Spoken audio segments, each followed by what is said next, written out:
out of all the 1,000 dispatchers out there, what do you have to offer? And so I kind of switched my tactic with that because, like I told one carrier, I can name 70 things, but you're going to come back and say, I do all of that myself. What else do you do? So I just started asking them, you tell me what it is you're looking for. And if I don't do it, I'll learn to do it, or, I just don't do it. 'Cause I think that's just a loaded question when they ask you, what can you do that somebody else doesn't do? It is. So some of the I guess preliminary answers could be to that is, open communication, maintaining good loads. When you call me, I'll be available. But yeah, it is open ended. So if you got a niche or strategy to combat that type of question, because that's one of the main, if not the main question that a carrier is going to ask you. Matter of fact, I'm going to have a carrier. His name is AJ. He's going to tune in pretty soon, and we can actually tackle that question from a live carrier. We can ask him the questions like, okay, we're trying to dispatch for you, and you'll ask us the question as well. What can you do as a dispatcher for me that's different than all the other dispatchers who are approaching me trying to offer their services? And we see what this live carrier will say. Okay. And then we can kind of piggyback off of that. Area code. Go ahead. Yeah, and then I think sometimes it's kind of more so it's another way of just saying no, because if I sent you a flyer, because like you said, even if you name 70 things, the 71st thing that you didn't name is going to be the reason why they say no, because they'll just come up with something else that really doesn't even matter. And then I know a lot of them would also, they would tell you things and stuff, like keeping you loaded, or you don't go to certain places, and then when you get a phone call, they're in those places that they said they never go, and now they're stuck. Right. So a way around that question, if they ask you, well, what can you do that's different than all the other dispatchers, then I would say, well, what do you need done that's going to convince you that I'm your dispatcher? And then let them, so you flip it. You flip it on them now. You make it open-ended. So area code 305, welcome. AJ, are you on? Hey, hello. Good morning. I'm actually the one from the 305. My name is Abraham, by the way. Good morning. How are you guys doing? Hey, Abraham. And I got AJ on the line. Is AJ? I'm going to mute Abraham. AJ, can you hear me?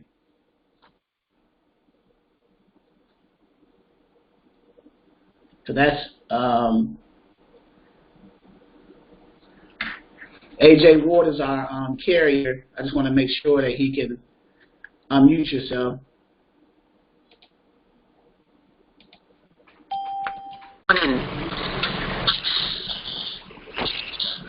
Hey, Wash. Hi. Can you hear me? Yes. How's it going, Wash?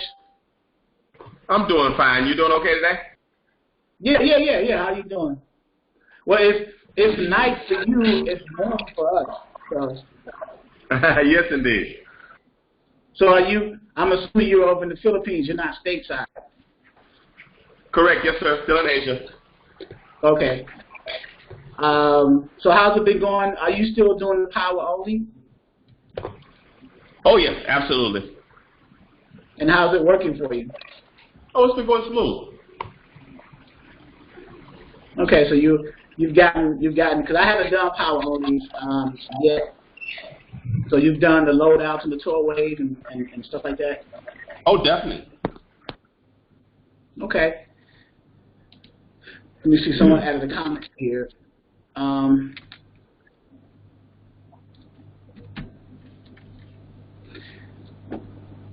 Reginald said, Wash, that if you do power only, he says he has a broker just for you. So. Oh, that's interesting. I have to talk to him offline. Okay.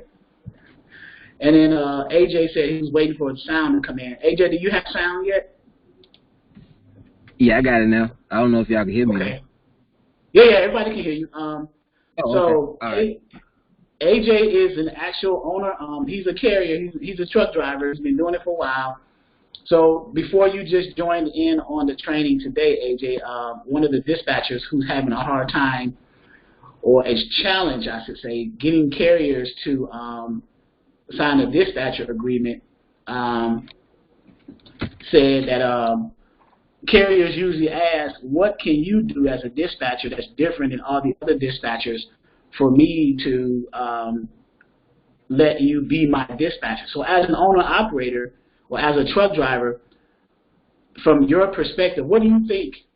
Like if I was to come to you and say I want to be your dispatcher, and you pose that question, and I'll ask you, well, what do you need from a dispatcher? So as an owner-operator or truck driver, what would you need from a dispatcher? Help us understand as dispatchers, what do we need?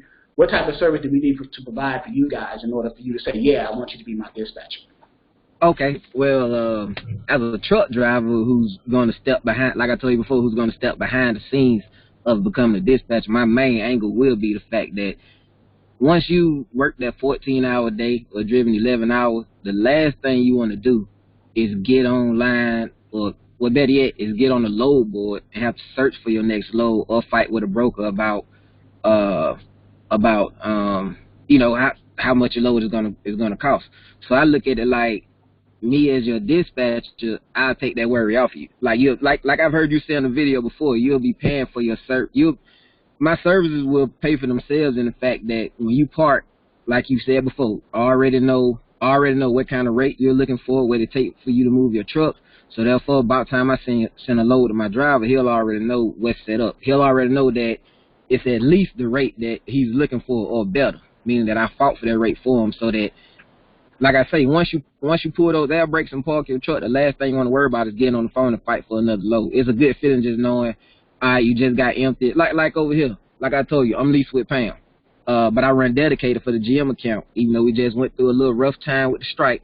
But that good feeling is the fact of, as soon as I send in my empty call through the Qualcomm, as soon as I send it in, they already got my next load waiting for me. And that's a beautiful feeling, knowing that I don't have to sit back and, how are we looking on my next run? How are we looking on my next load? Has the load crossed the border? Because I run loads from Laredo up to Dallas and back to Laredo, which these are loads that's crossing back and forth into Mexico with the GM account. So it's just that peace of mind is going to pay for itself in general, because that's the last thing you want to worry about is fighting for a load. If I know I got somebody that's going to sit there and fight for me. And on top of that, like I've heard you say before, my main thing is that I'm also going to negotiate for a higher rate, so that the rate that I get is also going to pay for my percentage, so that they don't feel like it's coming out of their pocket. That's another part of it as well. Okay, so Reginald, what do you think about that? Well, everything that he said, I mean, he sounds like one of the guys who really got his stuff together, because a lot of that I have talked to, I even sent him out a flyer to offer back office services, because I have someone keynoting me to do that, and that's what I do, because I use I use that Power Office to find what I need, and I also have contact with brokers, but a lot of them will tell me one thing, and then once I find exactly what they're looking for, they turn around and say, no, I don't want that, I don't go there. And then I have to turn around and redo it again. And so now I'm stuck with a driver who's parked. He didn't want that load or the two that I offered him. So, I mean, that's just the only confusing part about it sometimes. One day you say you're good for, $225 a mile. I find $225. You said, no, I'm not going to crank my truck up for less than $250. Right. So he's essentially wasting stuff. Situations like that. Person like that, they'll be wasting my time. I'll move on to someone else and find a carrier who can actually appreciate when I find a load that I said I was going to find for you, according to your profile, exactly what you want, and you appreciate that. Then I would deal with carriers like that, but not someone who's going to be, you find one load and you say, oh, by the way, I want more, and you find another load. So now you're wasting all that time. That time could have been used booking that load and then working on the backhaul or whatever, So right. It's just, so now you at a crossroads. Do you want to? Is it worth continually dealing with this particular carrier, or do you move on? Depending on the equipment type, and drive in, flatbed, or reefer. It could be a money-making carrier, but do you have the patience to deal with someone like that who's going to be like a Jekyll and Hyde and just constantly want more and more and more and more and more? Sometimes you got to take that load was given to you in order to get to a better load, even though that load may have been exactly, like you said in your case, Reginald, exactly what the carrier wanted, right? You found them exactly what they wanted, and they still were not satisfied.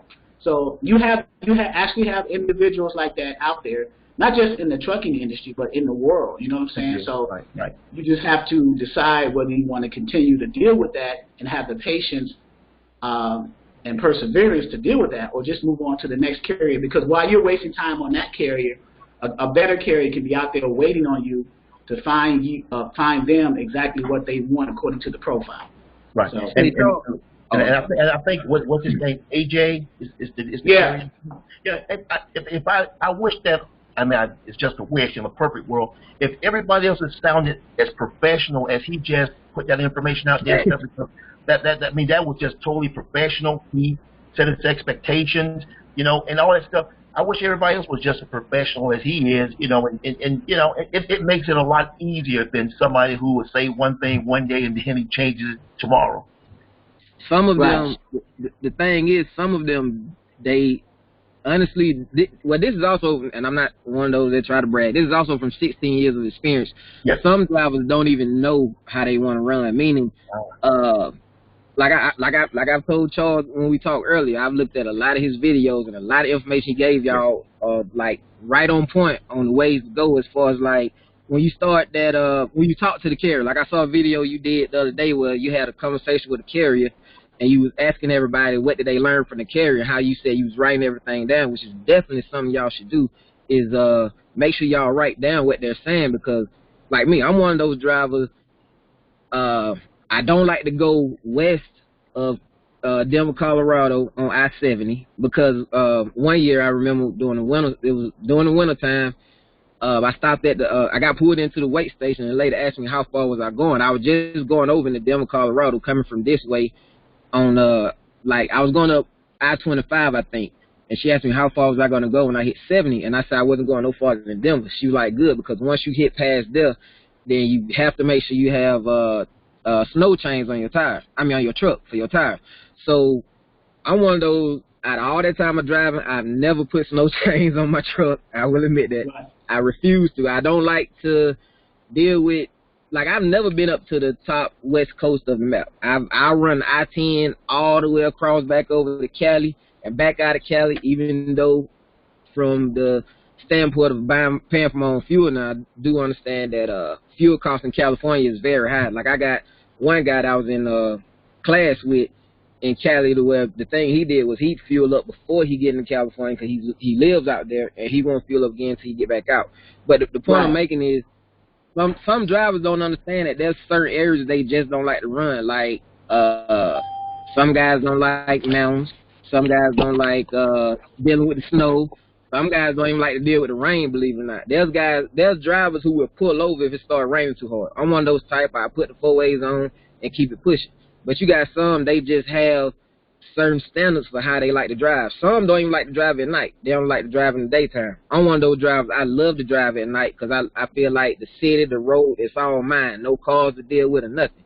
But some drivers just don't know their actual preference. And you'll kind of find that out from just talking to them and whatnot. And at the same time, don't get intimidated when you talk to a driver or a carrier, because we're all human beings. You know what I mean? We're men just like everybody else. So it's basically the way that y'all are talking to Charles and talking to each other on here. Just talk to them as a person and not as if I'm trying to sell you something. Because we get tired of hearing the sale pitch. We get tired of, and I hope I ain't going that way. Like, no. Hey, listen. Like, you keep going, because this is valuable info. You are a real carrier, and you're providing real valuable information.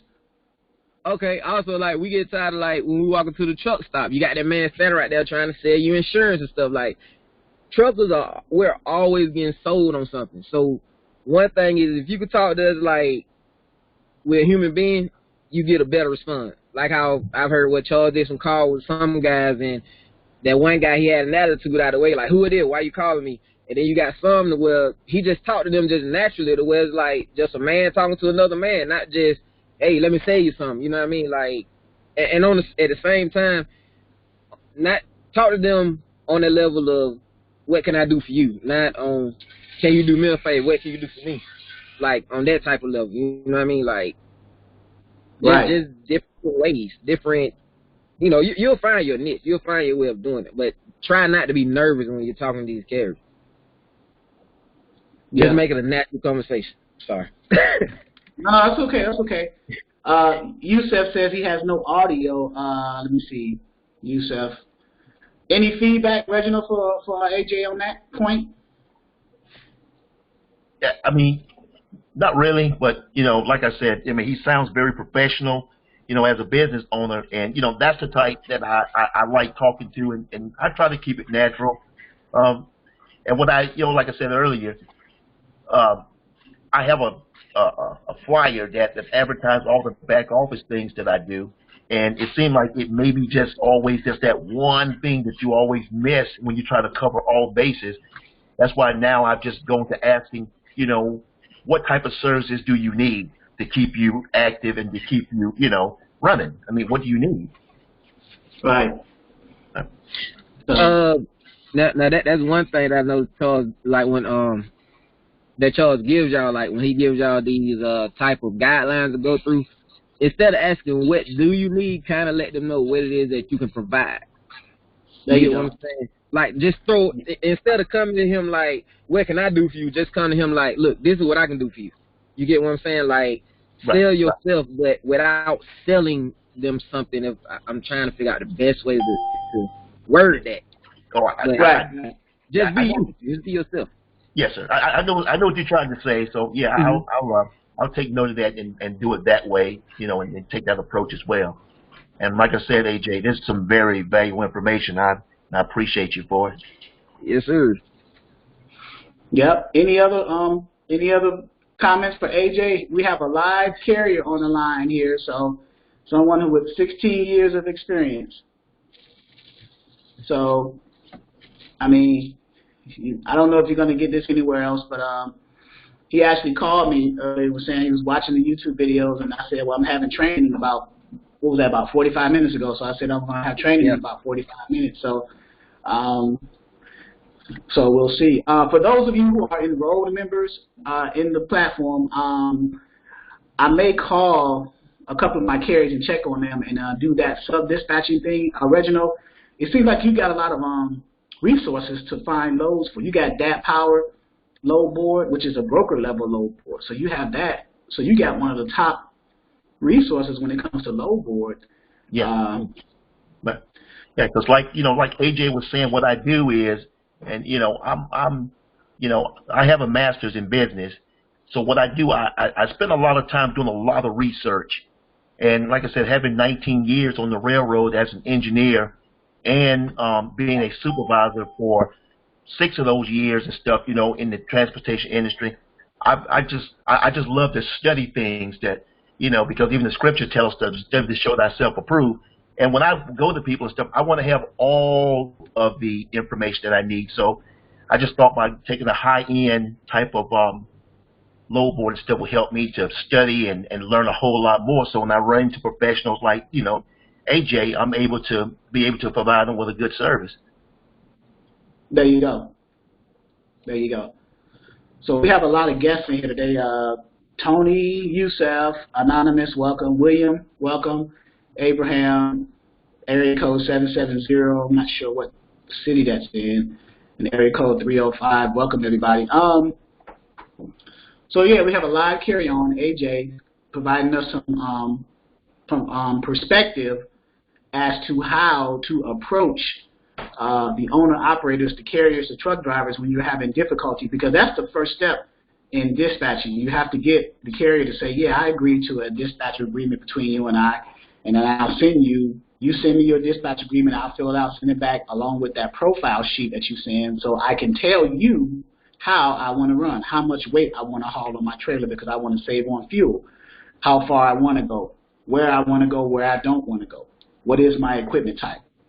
And remember, the equipment type is defined by the tractor as well as the trailer that's attached or coupled to the tractor. So if you got a regular tractor, whether it's a Peterbilt, International, whatever type it is, Kenworth, whatever trailer is coupled or attached to that tractor makes the name of the equipment type. So if you got a flatbed trailer attached to that tractor, then it's a flatbed equipment type. If you have a dry van trailer attached to that tractor, then you have a dry van equipment type. If you have a reefer or a refrigerated trailer, which is like a dry van trailer but has a TCU or a temperature control unit attached to the front of the trailer, attached to that tractor, then you have a reefer equipment type. So as beginner dispatchers, we focus on those three because those are the ones that are out there that are most prevalent on these roads that are on the low boards more so than others. There are others, but as beginners, if you want to get in, a good entry point would be on those first three equipment types. And then as you deal with brokers, talk to brokers, and learn the different lingo in the beginning stages, you can actually broaden your perspective. So, what else we got here? AJ, what else you have for us? Oh, you mentioned going from getting out of the truck, right? Because you've been driving for a number of years. And let's look at it from a business perspective. Now, you are a carrier. You've been driving for a number of years. You say, okay, I want to get out of the truck and be either a dispatcher leading up to a brokerage, or get out of the truck and create my own trucking company, get my own MC authority, and just lease my authority to other owner-operators for a certain percentage, and then keep them, and then dispatch for them. So you can have your trucking company and be a dispatcher for the owner-operators who are leased under the authority of your trucking company. That's a business. That's a good business model. Another good business model is to just be an independent freight dispatcher, learn dispatch for several owner-operators. You may not be a separate independent freight dispatcher without an MC authority and just dispatch for the owner-operators with their own authority. That's a business model. And then as you grow and learn from that, transition that into a freight brokerage. Now, if you want to transition that to a freight brokerage, I personally recommend starting out as a freight broker agent to get the experience of learning under the brokerage, all the mannerisms and the processes of being a broker. You learn as a broker agent.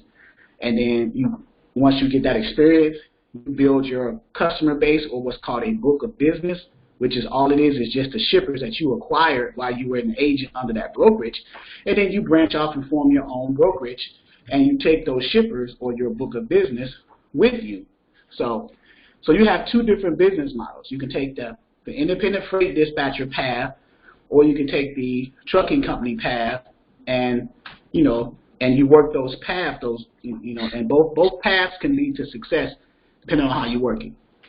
Say, Charles, funny thing about that is my ex-girlfriend actually does all of that.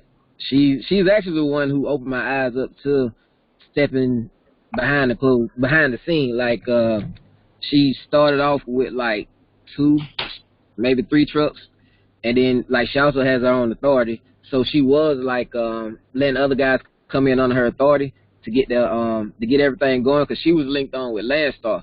And what she would do, she would also recommend everyone, get their own authority, but they can run under her if they want to. They could always run under her, but she would always suggest to them get their own authority, and while they're running under her, that would give their authority time to mature, so that, when they get ready to do their own thing, they won't have a hard time finding loads and, get that year matured under their belt while they're still running under her authority.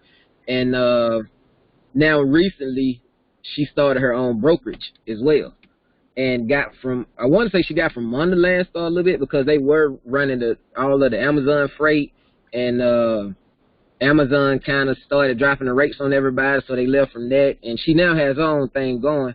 But she did want me to come through there and start off as one of her brokerage agents, in which she's also pushing her agents to then go and start their own brokerages and whatnot, and kind of start this whole chain of it. But all that kind of got my mind spinning and me really thinking like, yeah, I really can do this and not just be behind the wheel of a truck. Because I've always had that dream of like, shit, if I was in the 6th grade of having my own trucks. So, and I know that sounds kind of extreme, but it's really been that long of having my own trucks and my own company. But other than just doing that, you know, like I said, I'm going to start up with the dispatching. Because, you know, I also told you before, me and my brother did our trucking company before, but it didn't work out. And I went into the oil field, came over here to Pam, and did the lease purchase. And the plan is to do the dispatching while I'm still driving. And then through that dispatching, build up that business credit and then get back into buying trucks again and dispatch those and get the authority going and whatnot. And then with a separate LLC, start up the brokerage as well. And have all that going while brokering loads, having guys coming to me under my LLC, and dispatching at the same time. Like, basically, I've seen all of this in play through her. You know, I've seen it all work and be successful, better yet. Right, so you know, like, and that's a good thing that you've actually seen and experienced it, so you know it's possible. So you've seen different business models. And it's all about entrepreneurship. You just got to choose the right niche for yourself. The easiest entry point would be the dispatching, where you still learn. And see, being a carrier already, you have relationships with other drivers out there, so you shouldn't have a problem as an independent dispatcher getting carriers under an agreement, because you can speak from a carrier's perspective to another carrier saying, look, I used to be a carrier, drove for 16 years, so I understand what it is when you're out there on those roads, what you're doing. Let me help you make that better. So that's the advantage of an owner-operator or a carrier who's done it before. When they become independent dispatch, that's your advantage as to someone who's never been a carrier and they're coming in this for the very beginning. They have to start from the ground up. But you're more of an intermediate advanced level as it relates to the terminology and understanding what needs to be said to the carriers. You already have that relationship with them because you are a carrier. So. And also having the experience of flatbed, logging, car hauling, dry van, reefer, tanker with liquid. I've done everything except for hazmat. I've hauled everything but hazmat material. Like, not to say I've done it all, but I'm saying I've done a lot in these last 16 years. So with the car, so let me give, because I've had someone talk about car hauling with central dispatch and things like that. With the car hauling, this is the scenario that's been explained to me, and since you've done car hauling, you tell me if this is on point or not, and what do you think? So with the car hauling, is it good to go to the used? Is it good to go to the used auto dealers to get the business as opposed to the new ones? And if so, then once you get the contract with the used car dealers, then you go to go on central dispatching. Yeah. I know you're laughing. I gotta explain it that way, right? No, I'm glad to hear this. I already know where you're going. Not to cut you out, I'm glad to hear this because I just had the conversation with my brother. Because from the experience we have in life, it's amazing how much we observe stuff and not realizing we're actually learning things that we can teach other people. So through the car hauling, I did that when I was like 19, so I wasn't old enough to leave out the state of Georgia, but we did like local stuff inside the state, like mostly around Atlanta. I literally saw like the whole process of cars, as far as like we would go to the big dealership where they get the new cars and whatnot, and the guy that I drove for, he already had a thing with them to where he would go to the I guess you could say auction, but it's a big car deal out there in Atlanta where all the brand new cars come in at with them at like 0 to 15 miles on them. And we pick them up and take them to the new dealership. And then once we take them probably sometime during the week, they'll call us back and we'll get all their used cars that they had come in. And then we take them to the used car auction, which is normally open to public, but usually open to the used car dealerships as well. So we'll take them there. Then later on that night, we already got some used car dealership that we're in good with that would then call us to grab their cars from the used car auction to then take to their dealership. So it's like, it was like a whole like circle of life, just for lack of a better term, it was like a circle of life situation of seeing going from the big dog all the way down to the little dog as far as like everything being lined up with each other. Well, that used car that we might have got from the new car dealership might have went to that auction for the used car dealership, and then you might turn around and pick up that same car and take it to a used car dealership. Like, if that was I don't know if that was the best way of explaining, but now as far as the numbers, like you may get a contract to haul the cars for, like, let's say $300 a car. You get a contract with either a new dealership or a used dealership. So you got the contract, and say you got 10 cars at $300 a car, so that's $3,000. And you got a 10-car trailer. You can put 10 cars on your trailer, right? So, so now you go to the central dispatch and you post to find a driver for that. You find a driver. And you say, I got 10 cars I need hauled. I'm paying what? I don't know. Out of the 300, you paying like 150. You paying half of it. So it'll be what, 1,500 since the used car driver is getting 10 cars on his trailer. If he has a 10-car trailer at $150 a car going this short distance, and it's usually a short distance, like less than 100 miles, I guess, 50 miles or whatever. And so the auto hauler would think that's a good deal, right? But the person in the middle, you negotiating that, getting the contract from the used car dealer, and then going to the auto hauler who's going to haul that, and then you keeping the difference. Is that what you did when you were doing it? No, actually, when we did it, the guy who I drove for at the time, he was actually the one who was doing the contract and had the trucks as well. Like, and to be honest, they weren't the big car haulers with the sleepers and stuff. These was back in like 2004. So these was like the white GMC Volvo single axle with a run up ramp that would hold like 3 medium to big size cars or 4 small compact cars. But it was still all about in the same level. But as far as like putting them on load boards now, that part I didn't know too much about, because I literally worked for the company where everything was done in-house that he had. Okay, so you were the actual driver, you were the actual car hauler, and then you had somebody in-house making the deals and doing all the numbers.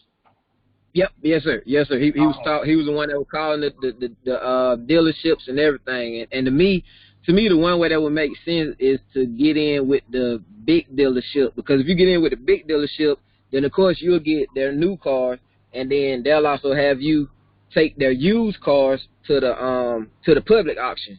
And once you get that public auction, now you could kind of get the way I would look at it on a business standpoint. You could kind of stand around and find out who the used car dealership owners are. And I hate to say it, because it is a dirty world in the trucking game. You can find out from them, hey, how much are what do you have anybody hauling your cars for you out of here? And if so, how much are they charging? And dog eat dog world, you might have to go $10, $20 less than what their current person is going, because it's a business, and they'll see that as a profit, and you might get that account. And if you do good enough, they'll recommend you to other people, and that word of mouth will get it going. And before you know it, you probably at an auction. It was time we was at an auction and probably had to pick up for like 3 different car dealerships. So you see, we're going back and forth. Mm-hmm.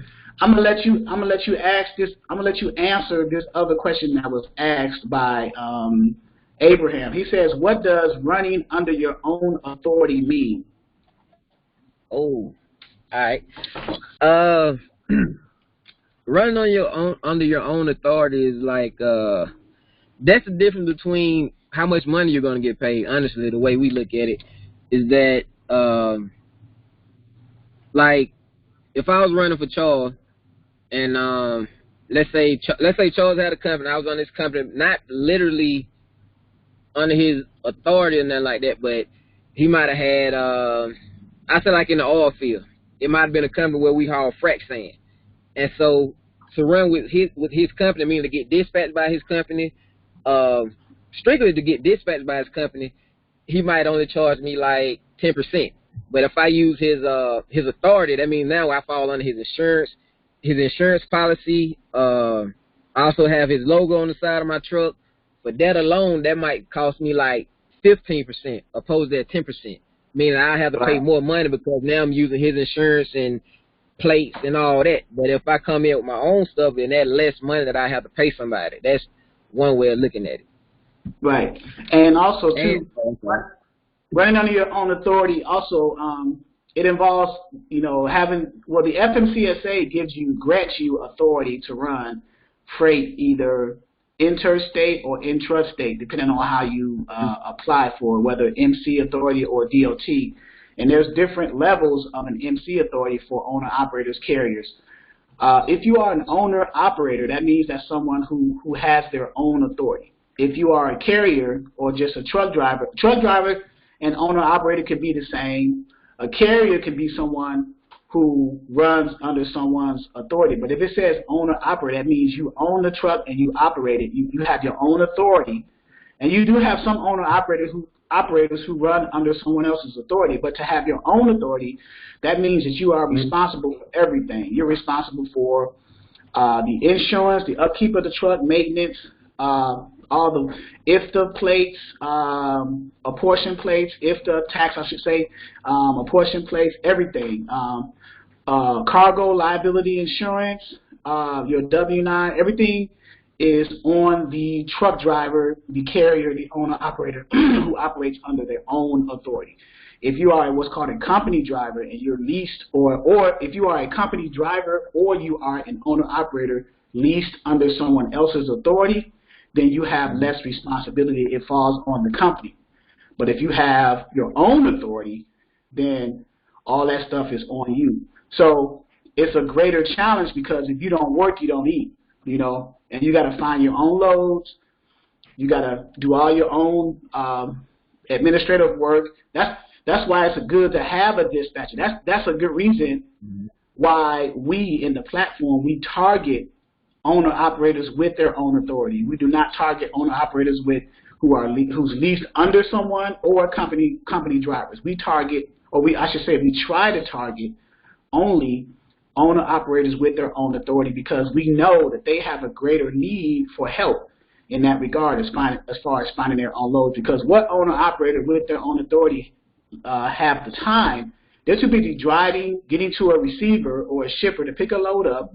They're in there getting paperwork and all that stuff. Then they're driving on the road. So during that 11 hours, like you're on duty 14 hours, you can drive 11 straight. So during that time, you're not going to have time to find loads. And then when you're in your reset, you're trying to sleep and get rest to get going.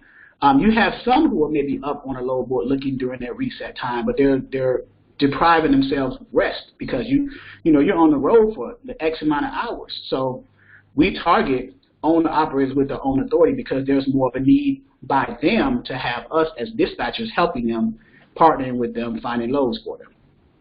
Is that sounds about right? Yeah, also, I fall in the middle of those. I'm what they call a lease purchase driver, which is I'm buying, I kind of own my truck, but like I'm buying it through PAM and not PAM Transport. Okay, so you're LPO. You're doing the lease purchase option. Yeah, that's what I'm doing. Which is we also have owner operators over here too, but also to help you on what you were saying too. The other good part about the authority is like we got owner operators over here who's leased on with PAM, but they can't. They also use PAM's logo and the insurance because for some owner operators, if they lease on to a company like we're doing over here, the insurance might be cheaper. And like with me being lease purchase, I have what they call a escrow account, which I still pay for my own maintenance because it comes out of my check. As far as a certain, like I tell y'all straight up, like for every mile I run, 8 cents comes out of my settlement that goes towards my escrow, in which my truck goes into the shop. They pay for it up front, and then it just comes out of my settlement through my escrow. But the good part about the your own authority altogether, because like I say, we have guys who have their own trucks over here as owner ops, but they can't run whatever they want to run. Like they can only run freight from PAM, kind of like with the carrier's agreement. They can only run freight on the PAM because they have PAM's name on the side of their truck and they're running under PAM's insurance.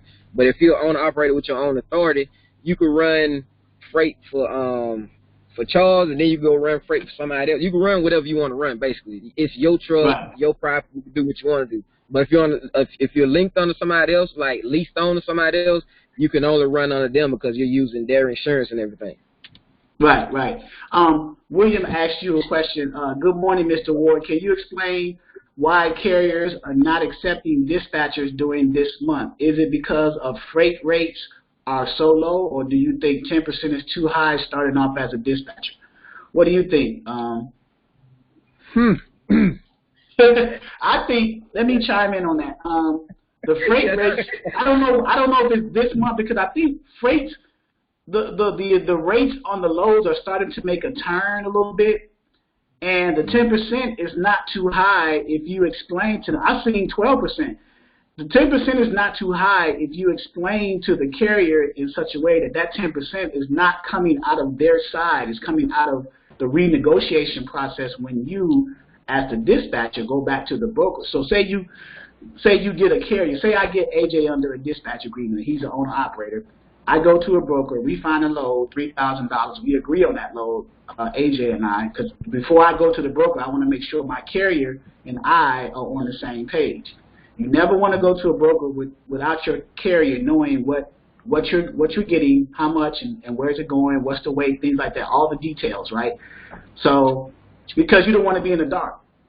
So, so you go to the broker and you say, okay, I got a load going from Houston, Texas to wherever, right?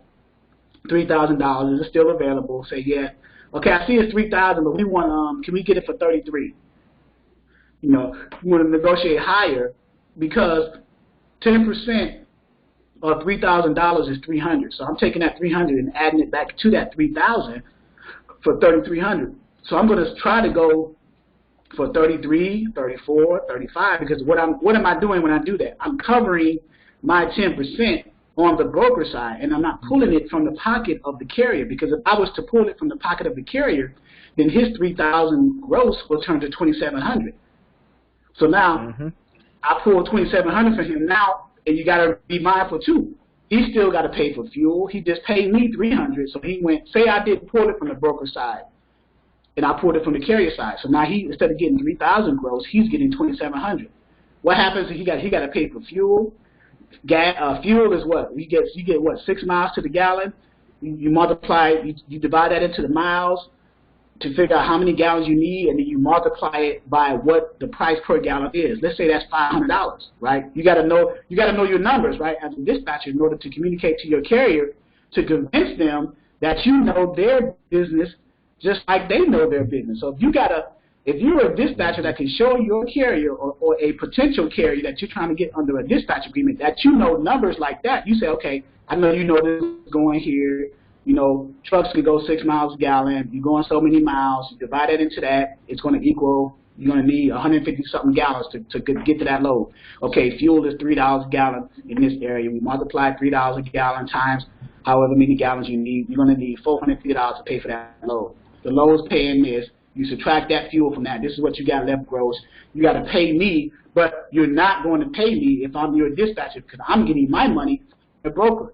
So if the carrier is hearing all that, he's like, damn, he knows what's going on. He understands, right? He understands these things. You see what I'm saying? As opposed to just, talking to him like in a dry, dull language. How much money you need to move your truck. All this dumb stuff.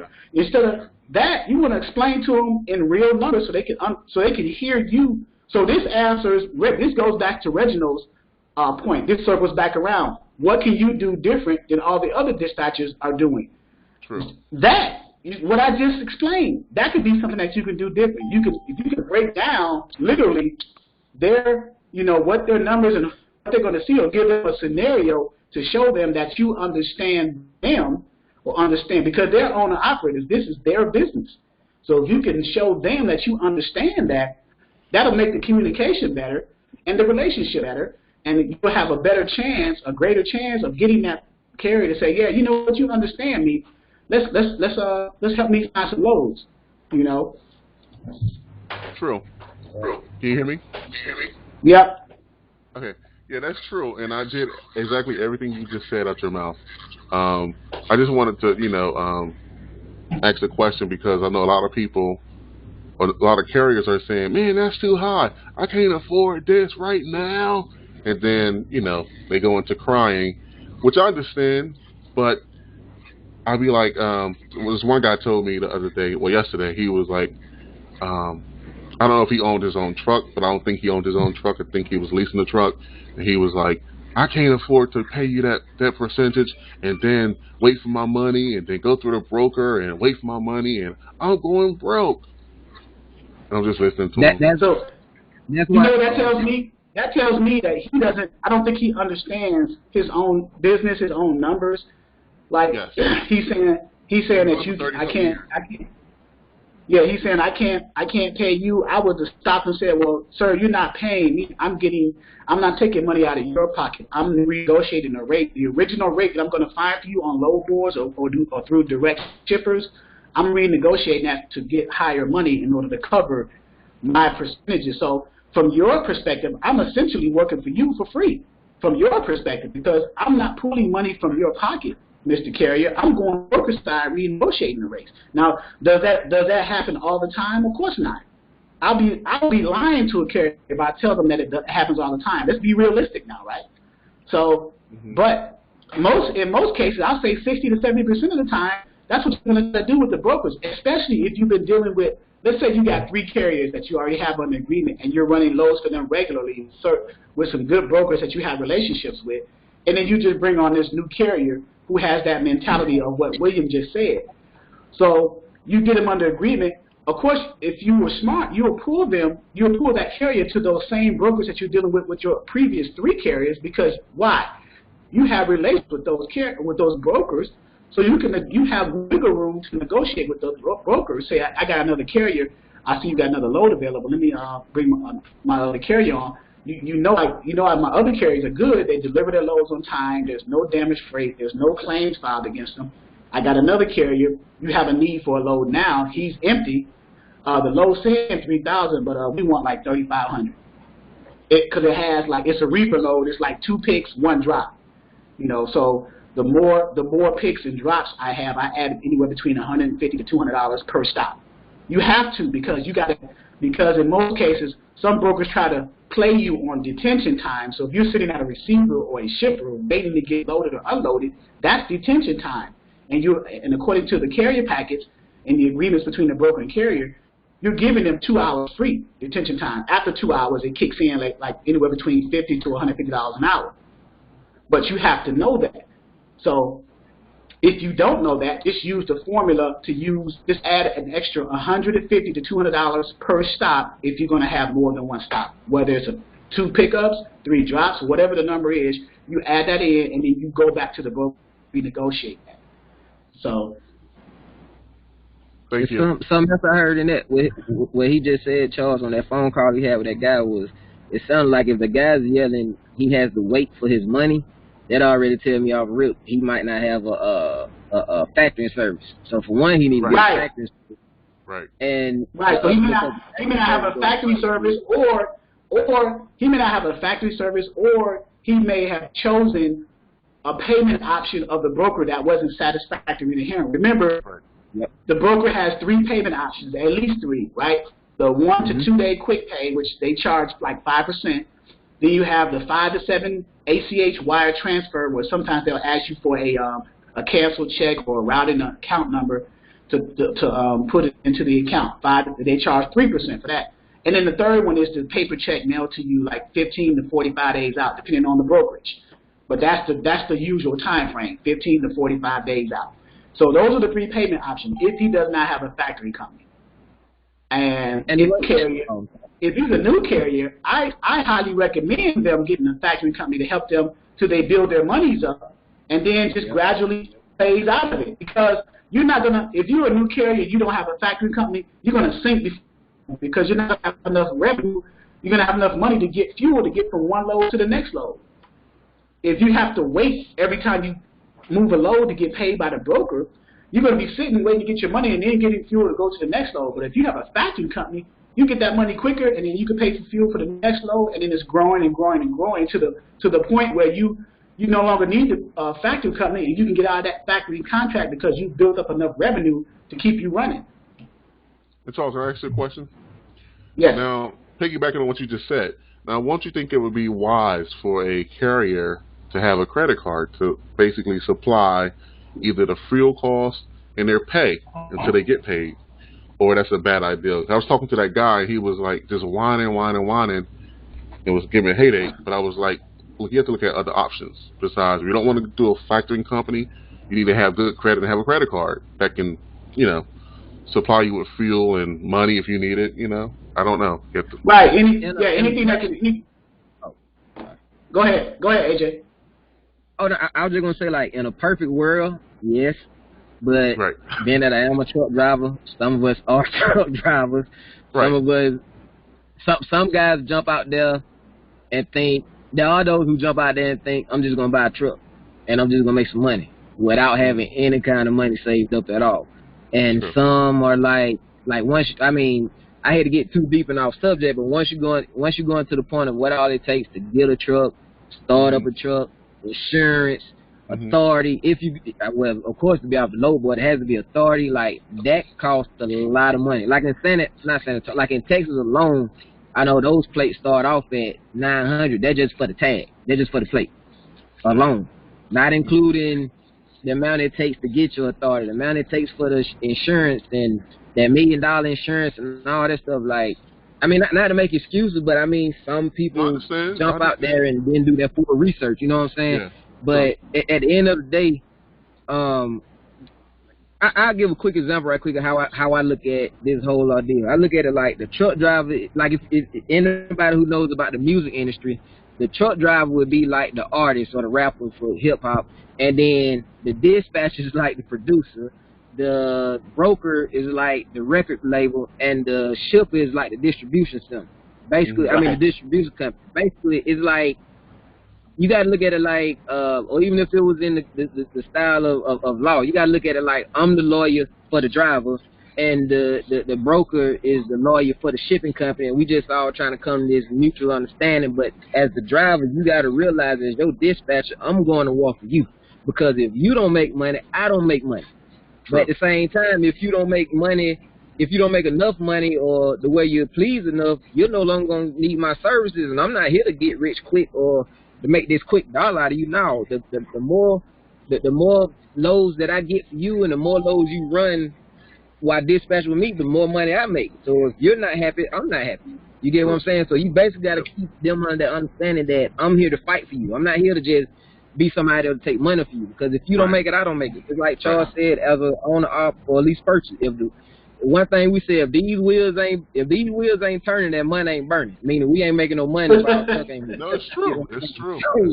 So you basically gotta look at it like, I'm going to war for you. I'm not here to just take from you. I'm trying to provide you with some service. You know what I'm saying? So, but not like you need me like that, but still on that way of, I'm here for you, basically. And we already feel like the world against us out here on this road as it is. So that's true. Yes, and it's not just the world; it's the brokers. Yeah, and another thing, truck drivers, we are some of the most sensitive people out there. Yes, to let you know. So we were getting our feelings. Getting our feelings and offended real quick. Just like when Charles made a call to a guy the other day who was like, well, who are you? Wait, what you want? How you got my number? Like, truckers are very sensitive, bro. I'm telling y'all that right now. Don't get intimidated. Gotta have thick skin. Yeah.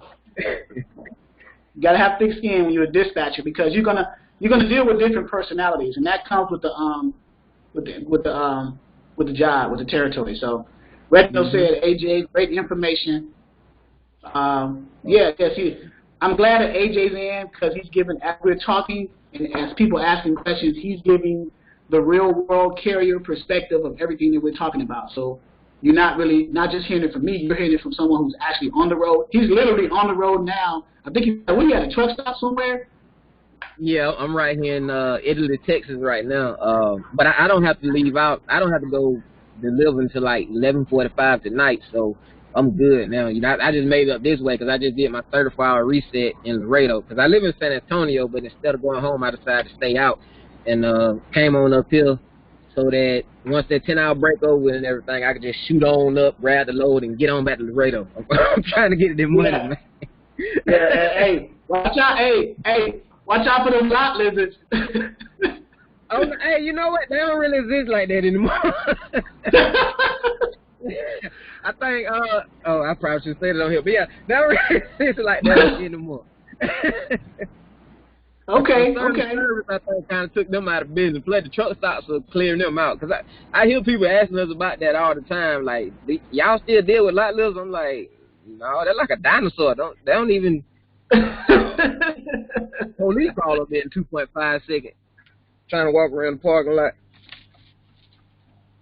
Yeah. I mean, it's so bad because some of the female drivers have to make sure they have their CDLs on them when they walk through the parking lot in the summertime. Like, if they're wearing, like, shorts or something like that, the law or the security will stop them thinking they're, they're a prostitute, and she literally has to show them their CDL just to show, no, I'm a driver. But, yeah, they've got real strict on that, so, yeah. Yeah. Okay. So... Let's see. I see some questions. I see some chats. Let me see. Somebody laughed when you said dinosaur. What type of load are you under? He said. Robert says, what type of load is he under in Texas? What are you hauling right now? Auto parts for GM. Oh, okay. So you're doing auto hauling. That's what I was saying. I'm on the GM dedicated account. I was going up to Detroit and back to Laredo.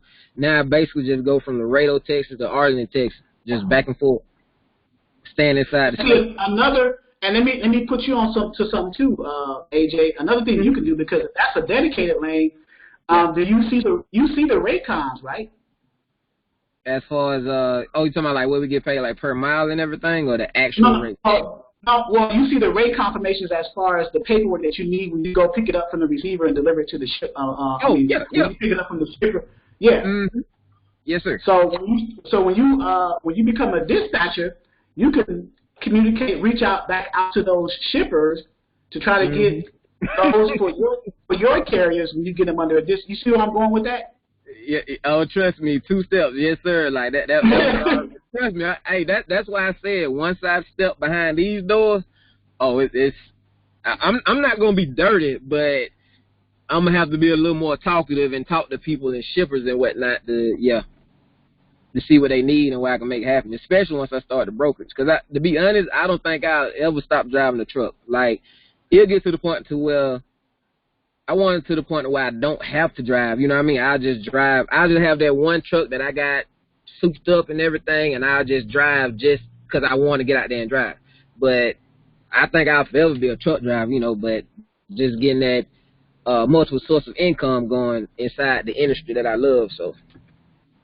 Right, and that's the thing right there. So that's why I was talking about earlier about different business models in this industry, this space, transportation. So independent freight dispatcher who has several owner operators finding loads for them under a dispatcher agreement. That's number one. Number two, a trucking company with your own authority and people leased under your authorities and charging them maybe 20-25% per load that you find for them. So you're the trucking company and you're finding the loads for owner operators leased under your authority, and you're getting 20 to 25% of the weekly gross revenue, and you're maintaining the trucks and insurance and all that stuff. So you're bringing home a certain amount, and then the next one will be the broker agent leading up to a freight broker.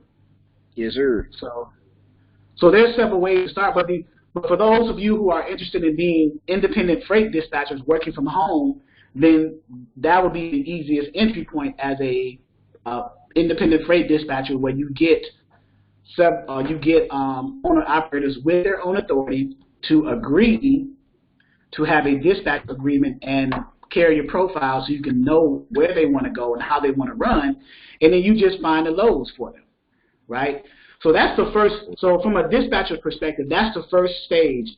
What are the techniques, the steps, the strategies to get the carriers to say, yeah, what can you do different that all the other 1,000 so-called dispatchers out here that are not doing, that can convince a potential owner operator that you're talking to say, yeah, let's do this dispatcher agreement.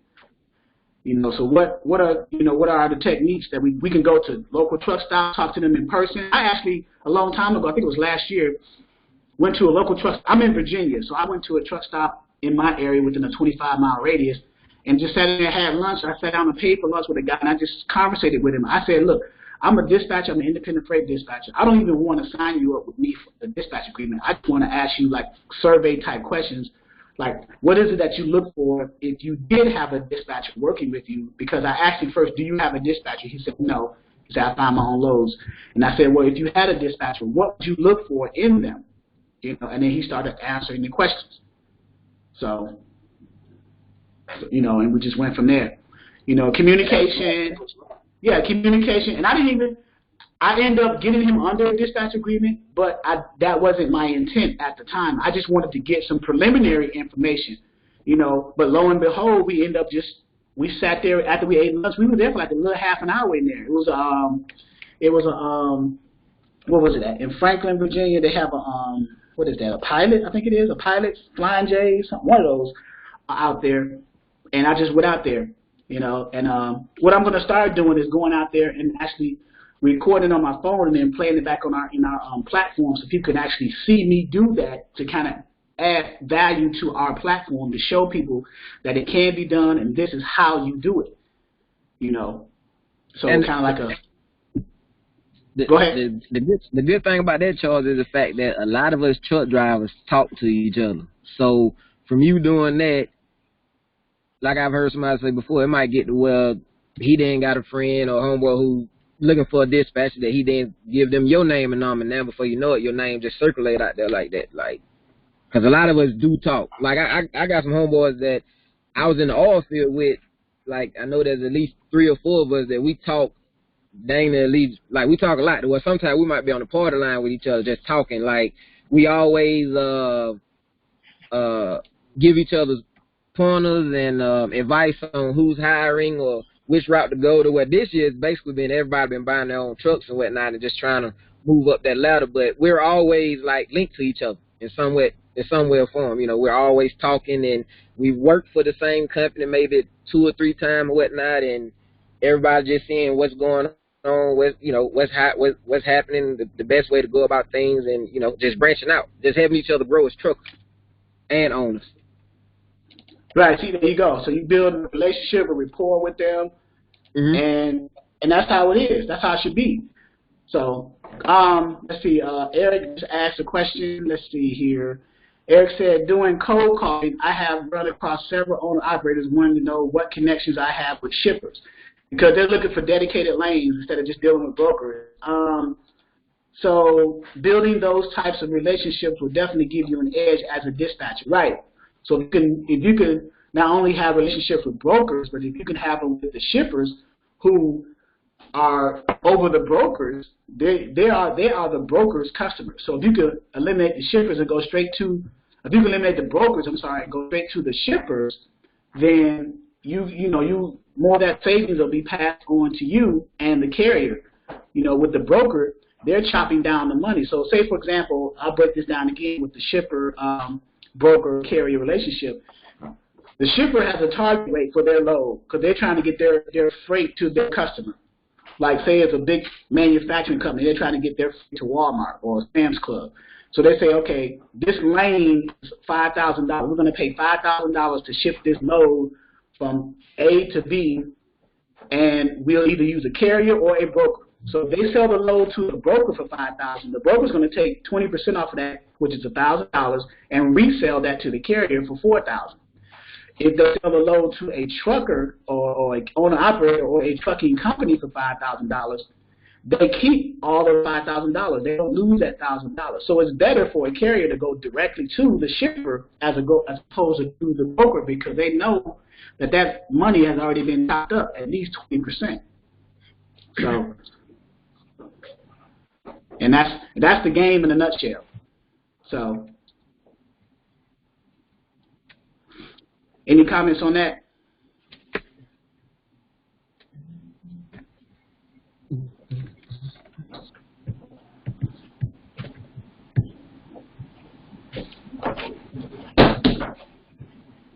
No comment? Oh, somebody, let me see. Somebody said something right here. Interesting point. How so? How so, Wash?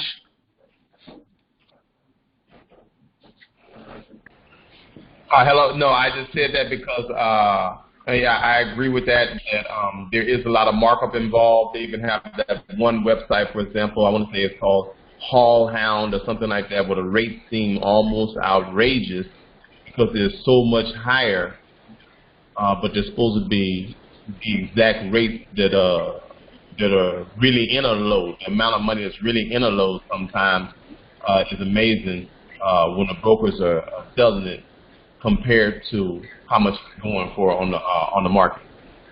Right. So if Hall Hound is, I rarely use Hall Hound, but if Hall Hound is direct shippers, then why not just go to them and bypass a broker? Especially if you are an independent dispatcher who can go after, let's say you go after a small trucking company, small being anywhere between 5 to 10 trucks. So if you present to a shipper that you're an independent dispatcher for a trucking company that has 10 assets, then that shipper will be more inclined to go with you with those 10 assets because you're going to meet their capacity need quicker than a dispatcher who's going after a shipper with just one truck under a dispatch agreement. Does that make sense? Copy. Right. So because you're bringing 10 trucks to the shipper to get more of their freight to their customer, which is like Walmart, Sam's Club, or whoever. If you come in with one truck, they'll probably still move that load. That's fine, but they still got 9 other loads to compensate for. So and that's also like some will try to sit there and put out a dummy, not to say a dummy load.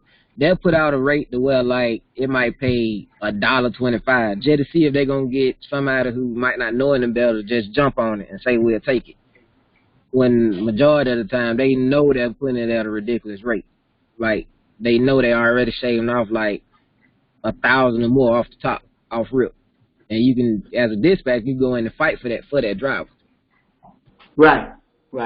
And as a dispatcher, you have an advantage if you're going directly to the shipper as opposed to trying to go through a broker. But now, when you're negotiating with a broker, what you're doing is you're trying to get back the money that they took off the top from the shipper on that original load, like that $5,000 example. They took 1,000 off. So if you got a $3,000 load, it could have been originally $4,000, but the broker took 1,000 off and then selling it for $3,000. So by you saying, well, I want 3,300, I want 3,500, then what you're doing, you're telling the broker, well, of that $1,000 you originally took off the top, give me 500 of that back. So now you just set up 1,000. You're keeping 500. You're giving me 500 of that 1,000 back to the carrier, where it belongs anyway. So because all the brokers are doing it, they're just Go ahead. Now I was gonna say that's also why that like you was talking about before about the load to truck ratio come in real good when you understand what's the demand of trucks per load in a certain area, because now you know what kind of firepower you have. You know, it basically like try to stay 5 steps ahead of the game. Like try to already know what you're finna walk into. Meaning if you're gonna call for that load and you already know, all right, there's only 5 trucks in this area and you got 20 loads that are trying to get moved out of this area. Now I can negotiate with you. Or better yet, you can narrow down your search. This something I heard from somebody before, how you can narrow down your search in a certain area to where you might see 5 loads coming from the same place, but it might be put on by like 3 different dispatchers. 3 different brokers. One broker might got it for like 2,000, another broker might have it for 1,500, then the net broker might have it for 1,000. In which the broker who got it for 2,000 might be the original person that had it, or even the shipper who had that load, and the other 2 just bought it from him to put it on the board as well. If you get what I'm saying. Yeah. And you just mentioned the load. You just mentioned the load to truck ratio too. So, we all as dispatchers, we want to keep up with the trends for the equipment types that we're dealing with, especially those 3 main ones: the drive-in, the flatbed, and the reefer. So, last week I showed an example of let's go to the drive-in. Let's look at the van rates first, and remember, this changes either weekly, every 2 weekly, monthly. It's not going to always stay the same, but right now, for dry van rates in this country, you have certain regions that have a certain amount. So if you're trying to get over $2 a mile, then you position your truck or your carrier in the region that's paying $2 a mile or better at that time, right? So you're gonna always look at this every week because it's subject to change, right? And then with the vans, you go to the demand and capacity, which is the load to truck ratio portion of this trend lines, and now you're going to look at the same concept as far as load to truck ratio. Obviously, the darker the color, the higher the probability of you getting a load. Like it's 5.5 plus load to truck ratio. What does that mean? That means for every truck, there's at least 5.5 or better loads available for that truck in that particular state that's shaded that dark color, right? That's how you read this. So if you put your mouse over this now, you got Idaho has a 2.6 to 5.4 load per truck ratio, or load to truck ratio. So there you go. And then you do it for the other equipment types too. Yusuf just asked a question. Let's see what his question is. What is the procedure of dispatchers going to shippers directly if they don't have a broker license yet? What do you have? What answer do you have for that, AJ? What, say that again. What is the procedure? What now? I'm sorry, I kind of blanked out. What is the procedure going to directly to the shipper if they don't have a broker license yet? Well, you don't have to have a broker license to go to the shipper. If the shippers, you have shippers who deal only with brokers, and then you have shippers who deal with brokers and carriers. You go after the shippers that deal with the brokers and the carriers, and then you go in as a dispatcher representing your carrier. So you're using their MC and DOT when you're going to those type of shippers. That's how you handle that.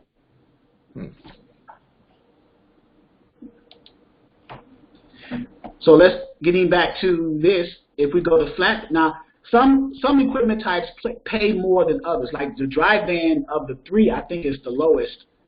You got reefers, refrigerated. You got rates for those. So the numbers are a little bit higher. And then, of course, if the numbers are higher, then the actual load to truck ratio is going to be higher. Mm-hmm. So it was 5.5 for the van. Now you got reefers 12. The darkest one is 12. So I'm looking for a 12 one. So we said flatbeds pay the most. So let's go to flatbeds. Let's go to the rates for flatbeds. And then we'll look at the load to truck ratio. Okay, so you got 232. So it seems to be for either of the three equipment types, this region still pays the highest anyway, whether it's dry van, flatbed. So you basically, if you want to keep your carriers running in those Midwestern states, you should do well.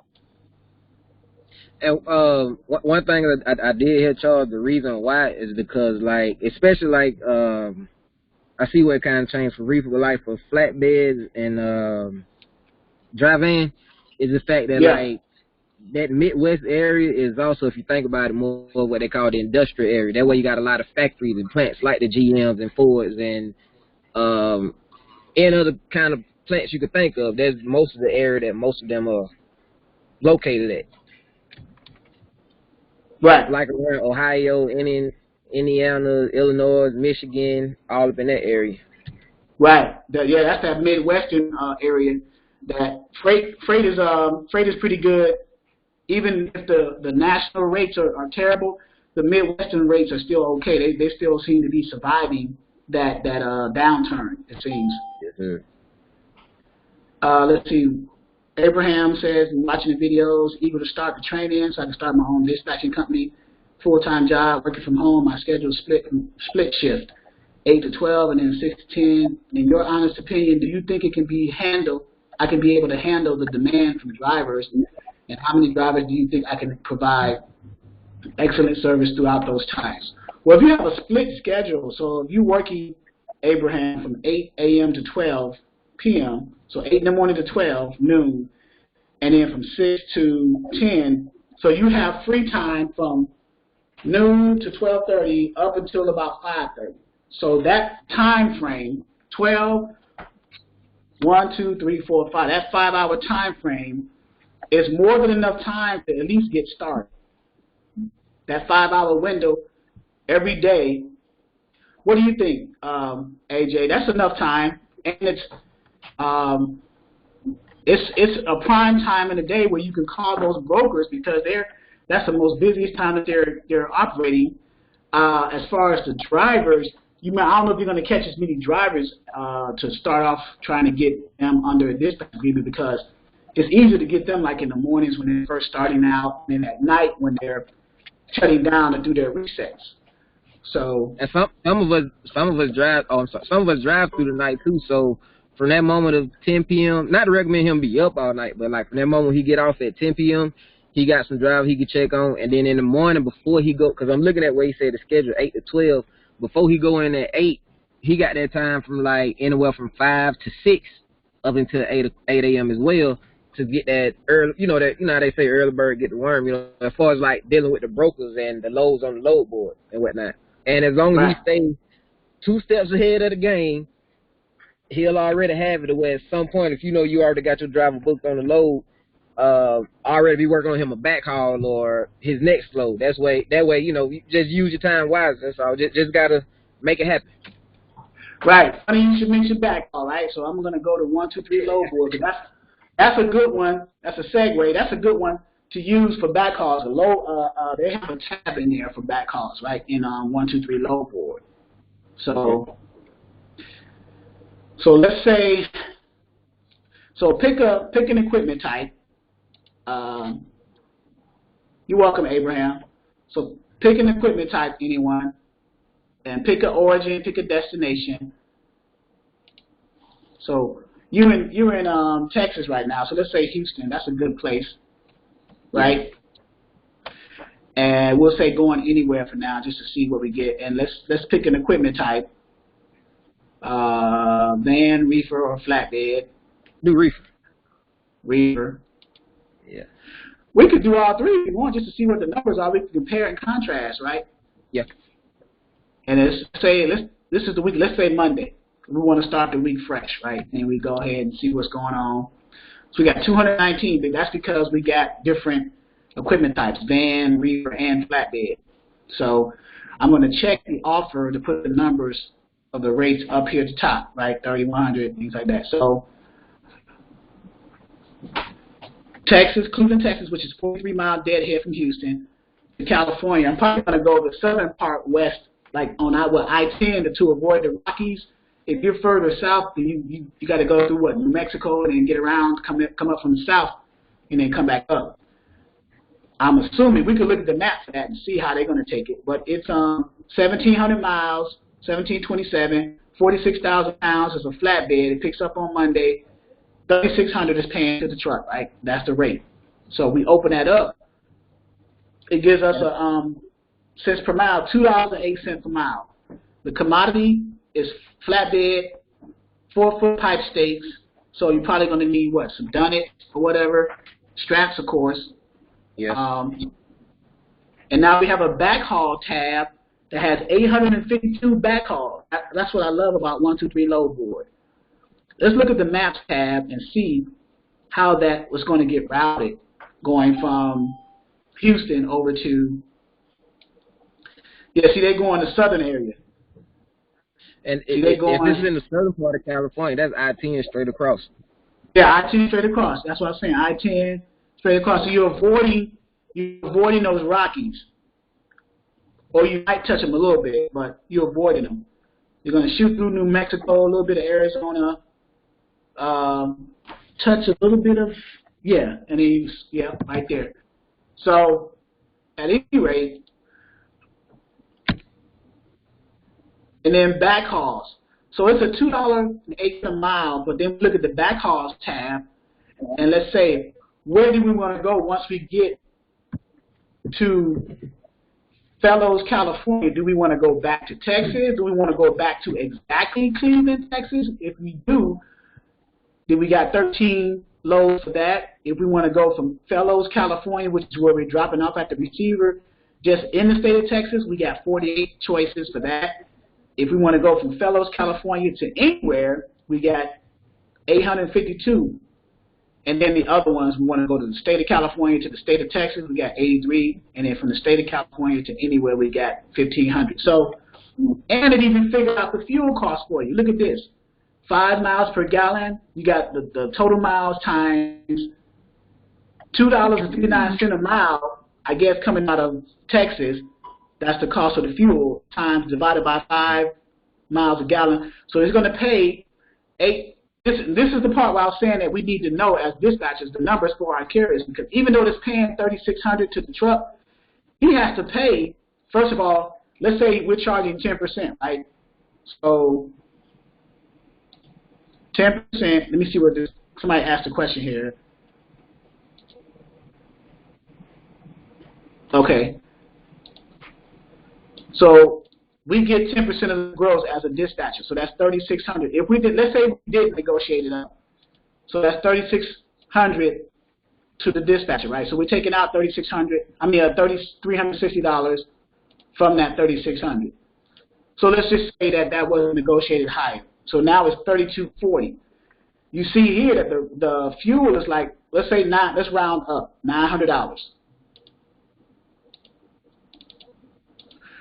So the carrier is getting $23.40 on a 1,700-mile run. So that 208 went down cents per mile after you cover all your costs is $1.35 a mile. See that?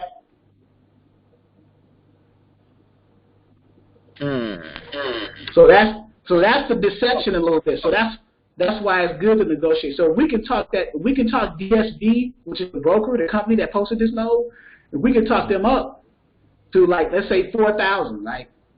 We talk them up to 4,000, then that means we get, as a dispatcher, we get 400 of that. So now if we talk them up to 4,000, if you take 400 from the 4,000, then it's going to come down to 3,600. So now you're starting at 3,600, and we're going to still take out the fuel cost, the 900 for fuel. So now it's 2,700, and then you're still going to divide by your miles. So your cents per mile is going to be $1.56 as opposed to $2.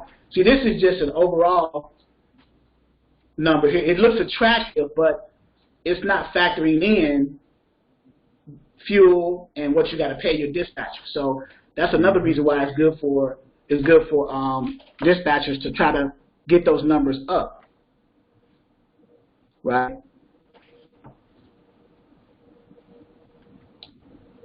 You guys see that part? Can you see that screen? Yes, sir. Yes, sir. Okay, and then if we look for, so he's got 2,700 going to California. Let's say he wants to go from Fellows, California back to Texas because he found something in Texas. So now we hit the back haul and we see what's available coming back. Was that weight at 48,000 pounds? Say that again? Was that weight showing 48,000 pounds? It was showing 46. Oh, 46? Oh, okay. Yeah, the flatbed is steel. It's pipe stakes. Well, no, it's not even pipe stakes. It might be lumber.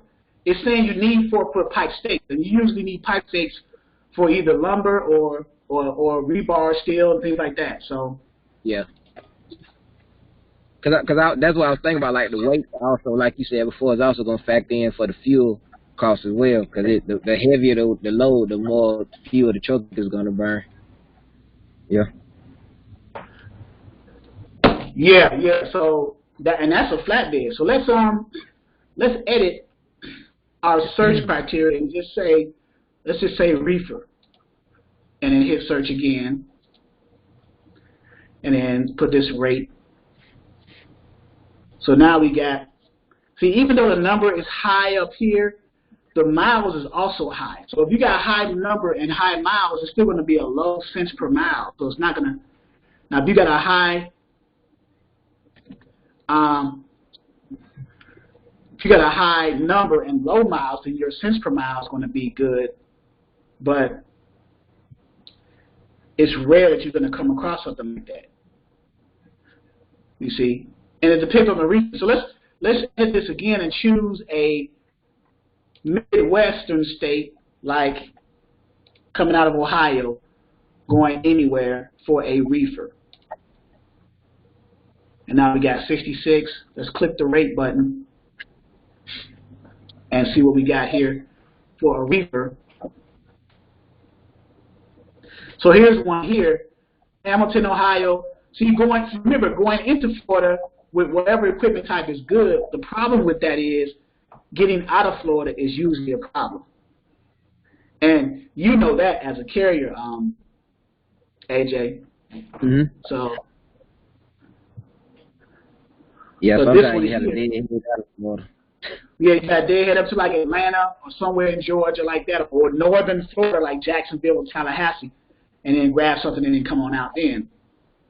Or like I had to do one time all the way to North Carolina. But the problem with that is deadheading, you're burning fuel. Mm-hmm. And fuel costs, right? So even though you're riding empty, now this one here from Hamilton, Ohio to Kissimmee, Florida, for a reefer, it's lightweight as it relates to a reefer, 37,000 pounds, so less than 40,000 pounds, and it's 905 miles, so that's $254 a mile. So does that looks attractive, right? But how many stops? There you go. Cause see, I used to haul a reefer out of the valley in South Texas, going all the way up to going all the way up to New York and Boston area. And sometimes we spend damn near a whole day in the valley just picking up maybe 7, 8, 9, or 10 stops just to get up to the East Coast before we even got to leave out of Texas. So yeah. And I've heard you mention that before. Yeah. To the group about watching those stop count as well, because that make a big difference on how many stops and pickups and stops you have, drop-offs, sorry. Yeah. Someone also asked a question before I continue with this particular load. Tony asked, as a dispatcher, how do you get intermodal loads, probably in the ports, for your carriers? As a former railroad employee, know how plentiful they are. Do you contact the railroads directly, or are those in the load boards? You can look up intermodal loads on some load boards, like Truckers have, Truckloads have it. JB Hunt, Reginald just said JB Hunt. So there are resources out there. Landstar. So yeah, there are plentiful railroad loads and port loads pulling for the ports. What it is with the ports, you're picking up containers on chassis and you're taking them to like the warehouses. So you basically, that's like power only. You don't need a trailer for that. You're just going in there with you're bobtailing to the ports, grabbing their trailers. They're putting a container on a trailer chassis, and then you're hauling that to the location, dropping that, going back to the port, and doing the same thing over again to different locations. So that's how that works. So this here, Hamilton, Ohio. Let's pull up the route. Robert asked to pull up the route on this one. Hamilton, Ohio to Kissimmee, Florida. On this load board, 123 load board, it says needs 53 loads, 1,800 delivers 1,700. So it just picks up, and when it delivers, it doesn't say how many stops. It just says one load, but it doesn't say how many stops. So in this case, where it's ambiguous, you would ask the broker how many stops. In this case, direct backhauls from Kissimmee back to Ohio is 0, but they have 50 backhauls. Maybe they have something coming out of Florida to the state of Ohio. They don't even have nothing coming out of Florida to anywhere. You can do this Florida to anywhere. It's 50. So we can try to find something to get us out of there. But on the maps. The thing about it, y'all, Kissimmee is down there like south of Orlando, so you like in the middle of Florida. Right. Yeah. It's a long way to come out without a load. Right. There you go right there. Daytona Beach, all this here, like the middle of Florida. So you would have to come up to, I would have to come up to like Albany, Douglas, Georgia, Savannah. Yeah. Disney. You can do your 34 reset and go to Disney World.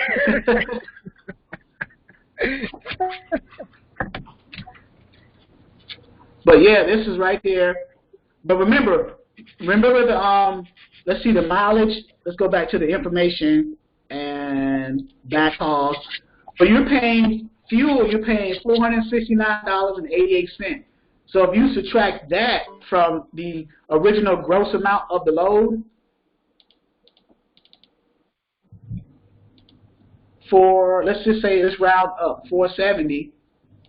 So that load after you pay for fuel, you're getting 18, right? And then you also got to take out 10% to the dispatcher, which is 230 in this case. So now you're getting 16. So now that's not looking as attractive as the 254 because now you're going to divide by that 905. It's going to be like $1 and something.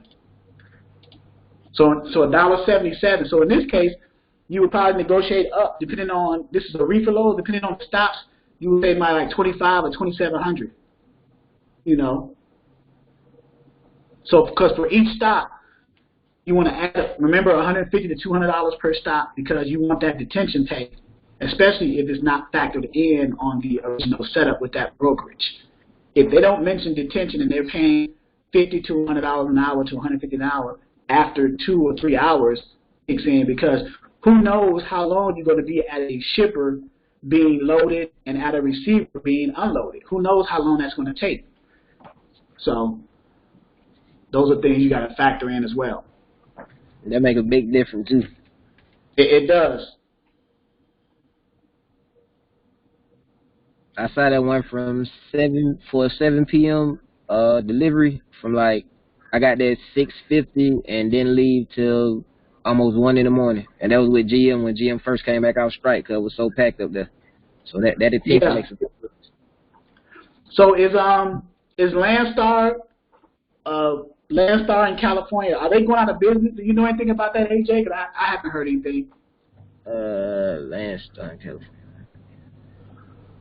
I don't know, because I mean, like I say, my ex I told you about, she was running her stuff through Landstar, and like I say, they were doing the Amazon stuff. They were real big on hauling for Amazon, and I know Amazon went down on their rates because they're getting their own trucks, so that could affect it. That's the crazy thing about this trucking industry. 1 minute everything could be going good, and the next day the floor could just come from under you. As far as like, unless you have those contracts that set in and whatnot, but like things can change at the drop of a dime, like real quick out here. I mean, not to scare anybody. I mean, it just get good too. But I'm saying like you gotta always have that second plan going. Right, and that's a good thing. Yeah, you know, Amazon has bought a very large fleet of Sprinter vans. They're buying a large fleet of power-only trucks and trailers, and they got some planes now for air freight. So they're trying to take over the whole transportation industry. Just look out for that too. And also too, I'm gonna put you on to the future of dispatching. It's AI, automated intelligence, artificial intelligence. Right here. This is on the future of dispatching, and the future of the transportation industry is autonomous logistics, where they're dealing with smart dispatching, TMS, visibility. Everything's going to be automated. So the minute that they come out with an IPO for this company, I'm going to buy stock in it. So because they're doing everything for you now. There's artificial intelligence is actually finding the loads, booking the loads. All you got to do is just position the carrier in front of it. And, you know, last week I missed a conference call with a representative from Loadstock because I'm thinking about actually looking into investing or getting the smart dispatcher app for Exodus just to see how it works. You can do fleet planning, fleet scheduling. So if I had this automated system and I go to a trucking company and present this to them, they'll be like, yeah, so you got cloud-based automation, APIs, cloud computing, IoT, which is Internet of Things, big data, which means large database that can hold a lot of information, and machine learning. If I present this to a trucking company and I tell them that I can reduce their empty miles by 25%, increase their fleet utilization by 20%, and increase average rate per mile by 15%. What trucking company in their right mind would not at least look at me as a smart dispatcher providing my automated system to their company? So if I go in there and master this automated system as a user and understand its processes, and then present that process to a trucking company who's either struggling or kind of mid-capped, and say, hey, I can provide a resource to you, and I can manage and administer that resource, that'll make me look even better as a dispatcher. I can take your trucks that you already have and automate the process, and all you got to do is sit back and collect the money, and I collect my percentage. So I'm going to charge for the percentage of booking those loads through my new automated system, and charge a rate for using my software or this software that I presented to them. So it's called managed services, and it's dispatch as a service. So this is something new. I'm meeting with. I missed the meeting last time because I was real busy. I need to do a presentation so I can get all the features of what this platform is about. It's called LoadStop, Autonomous Logistics. I mentioned it last week.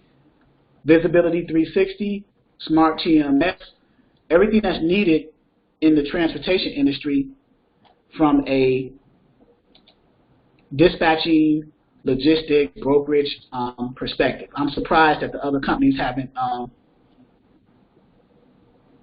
launched on to this next generation TMS stuff. So, is it? I heard you talking about it last week. Is it already in use right now, or? Well, I think it's in use a little bit. I was going to have a live demo. I was supposed to log into a live demo, and I think they're either in their final testing phase and about to launch it into production, or it's already been launched into production. So I can't imagine them having live demos and it's still going through a development phase or a testing phase. Because when you come out with new software, you have different phases that you have a development phase where you're building the software, and then you have a testing environment where you actually put in use cases and test those theories and look for bugs and fix those bugs. And then once you fix all the bugs, you have your final environment where it's called production. You go live. You go and you put it in production. So. And some you said last week when you talked about it, like I said, I've been watching videos for a long time. It's just time for me to really step it up with it. But some you said, like, I'm sure some of the guys in the class might hear that and think, oh, so what that say for us for a job?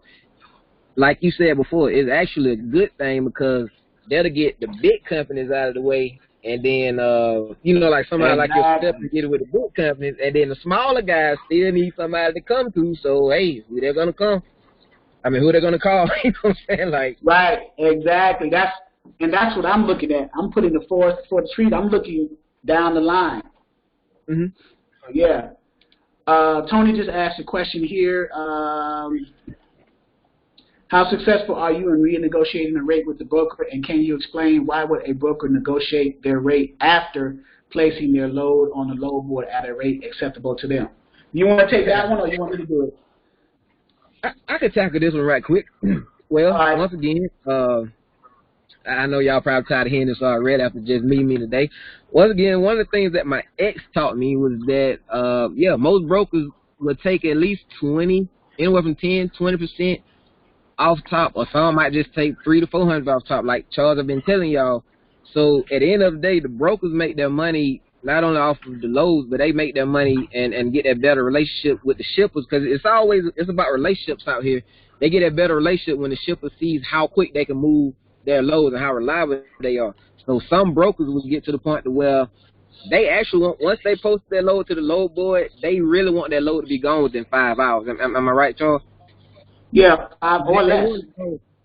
Quickly. So, like you said, having that knowledge that they've already shaved some money off the top, you have that power to go in and negotiate with them, because with them it's like, okay, either I can hold on to this load for the extra $1,000, or I can lose that $200, $300, $400 that they're asking for just to go and get it out of the way, because there's no telling if anybody else is going to get it, because he's showing me he's willing to grab it.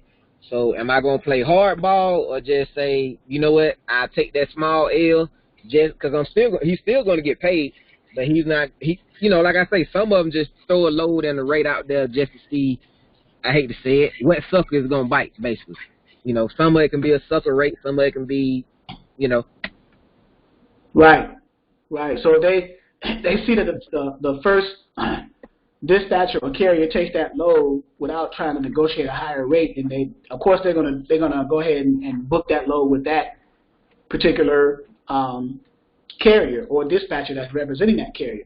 But if they see you know what you're dealing with as far as negotiating with that broker and know how to talk about negotiating the rate higher, and then know that you're not going to take that load. Now, the broker needs to get that load booked in a certain period of time because they need to look impressive in front of their customers who are the shippers, which means that the shipper is going to continue to provide them more and more loads. But if the shipper is seeing it, a broker is struggling trying to get these loads out because they're taking too much off the top and be selling these loads to the carriers at a price that they shouldn't be selling it to, then the shipper is going to be like, okay, well, you're not moving my load. I need to go ahead and go with another broker because you're not.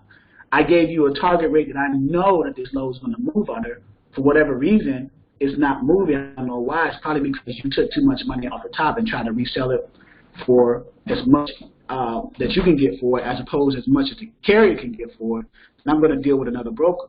So that's the game that the shipper and broker is playing too. The broker is still trying to make improvements and make themselves look good in front of their customer, who is the shipper, because the broker doesn't make money until they get a shipper under a broker-shipper agreement to move those loads for. And then the shipper sends the brokers their loads via either email or they may send them electronically, what's called an EDI transfer. EDI stands for Electronic Data Interchange, and there's a connection between the broker and the shipper electronically once they get under contract. So when the shipper sends their loads electronically through an EDI port, it'll get to the broker's TMS system, and that data is automatically uploaded in there, so the broker doesn't have to keep typing in the same information. They just put every new carrier and the new amounts in there and just create that confirmation. That's how that works. But if that relationship is not good between the broker and shipper in such a way where the broker is taking too much money off the top of that shipper load and the loads are not moving because the broker is taking all the money and the shipper and the carrier is saying, I'm not making money off this load, I don't want this load, and the load is staying posted for X amount of days, then that shipper is not going to deal with that broker. So. And Charles, you dropped a gem right there too. I don't know if they caught on to it. The fact that you mentioned the word of contract between the broker and the shipper, which they, as dispatch, we also got to realize the fact that the broker is under the gun too, because if they lose that shipper or that contract, now they have to do what we have to do with carriers, which is dry call. Brokers have to dry call as well, just to get a shipper. So the last thing they want to do is lose a contract. Right. That's the number. When you become a broker agent, that's the number one thing you're doing. You're doing cold calls to shippers. Mm-hmm. You're doing research in the areas. First of all, you're creating a niche. Okay, what type of freight do we want to, as a broker and a broker agent, what type of freight do we want to go after? Then you check the market for your area, you see what's moving, and then you target shippers that are under that particular market, and then you get a list of that. Some people buy shippers lists, some people just do research, some people go to ThomasNet or Ray's Blue Book or whatever search engine for shippers that they go to, and then they call 50 to 100 calls a day to the shippers, telling them scripts.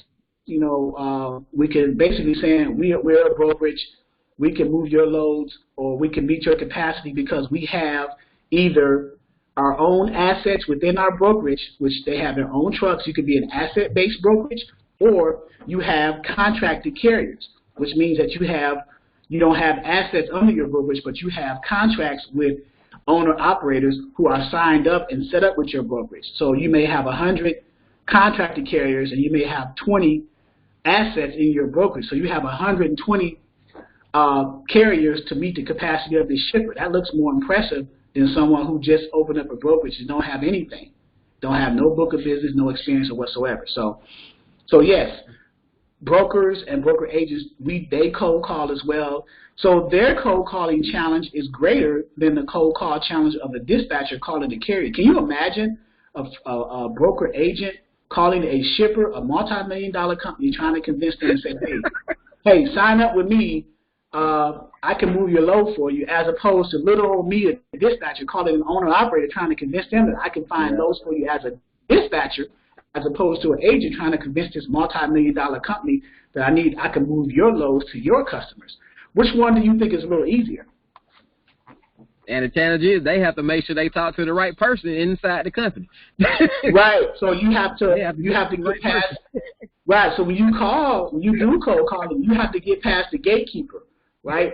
You have a gatekeeper. You have a receptionist or somebody else. They answer the phone. Hello. Then you ask to speak to the logistics manager, the shipping manager, the receiving manager, whatever, and they'll say, well, I can connect you to their voicemail, or they're not available right now. Can I leave a message? And then you just say, well, just connect me to their voicemail, and then you leave your information there, and they may or may not call you back. Also, can you imagine how many calls shippers get, or logistics managers, or freight managers, transportation managers, whatever term you use for that person who is going to say, yes, I'll set up a broker-shipper agreement with you, or no? Can you imagine how many calls they get all the time from new agents calling them, trying to solicit business through them? So it's easier for us as dispatchers to cold call carriers because they're just carriers. They're just human beings like you and I. Even though shipper managers and all that, they're human beings like you and I too, but they have a greater responsibility than carriers. They're handling multi-million-dollar freight on a daily basis, right? And then they're bringing on new contracts and new customers. They may be managing their distribution and things like that. I'm not saying that carriers are not as important. I'm just saying that the volume of revenue that transportation manager deals with, as opposed to the volume of revenue as an owner operator deals with, is a little bit different. So.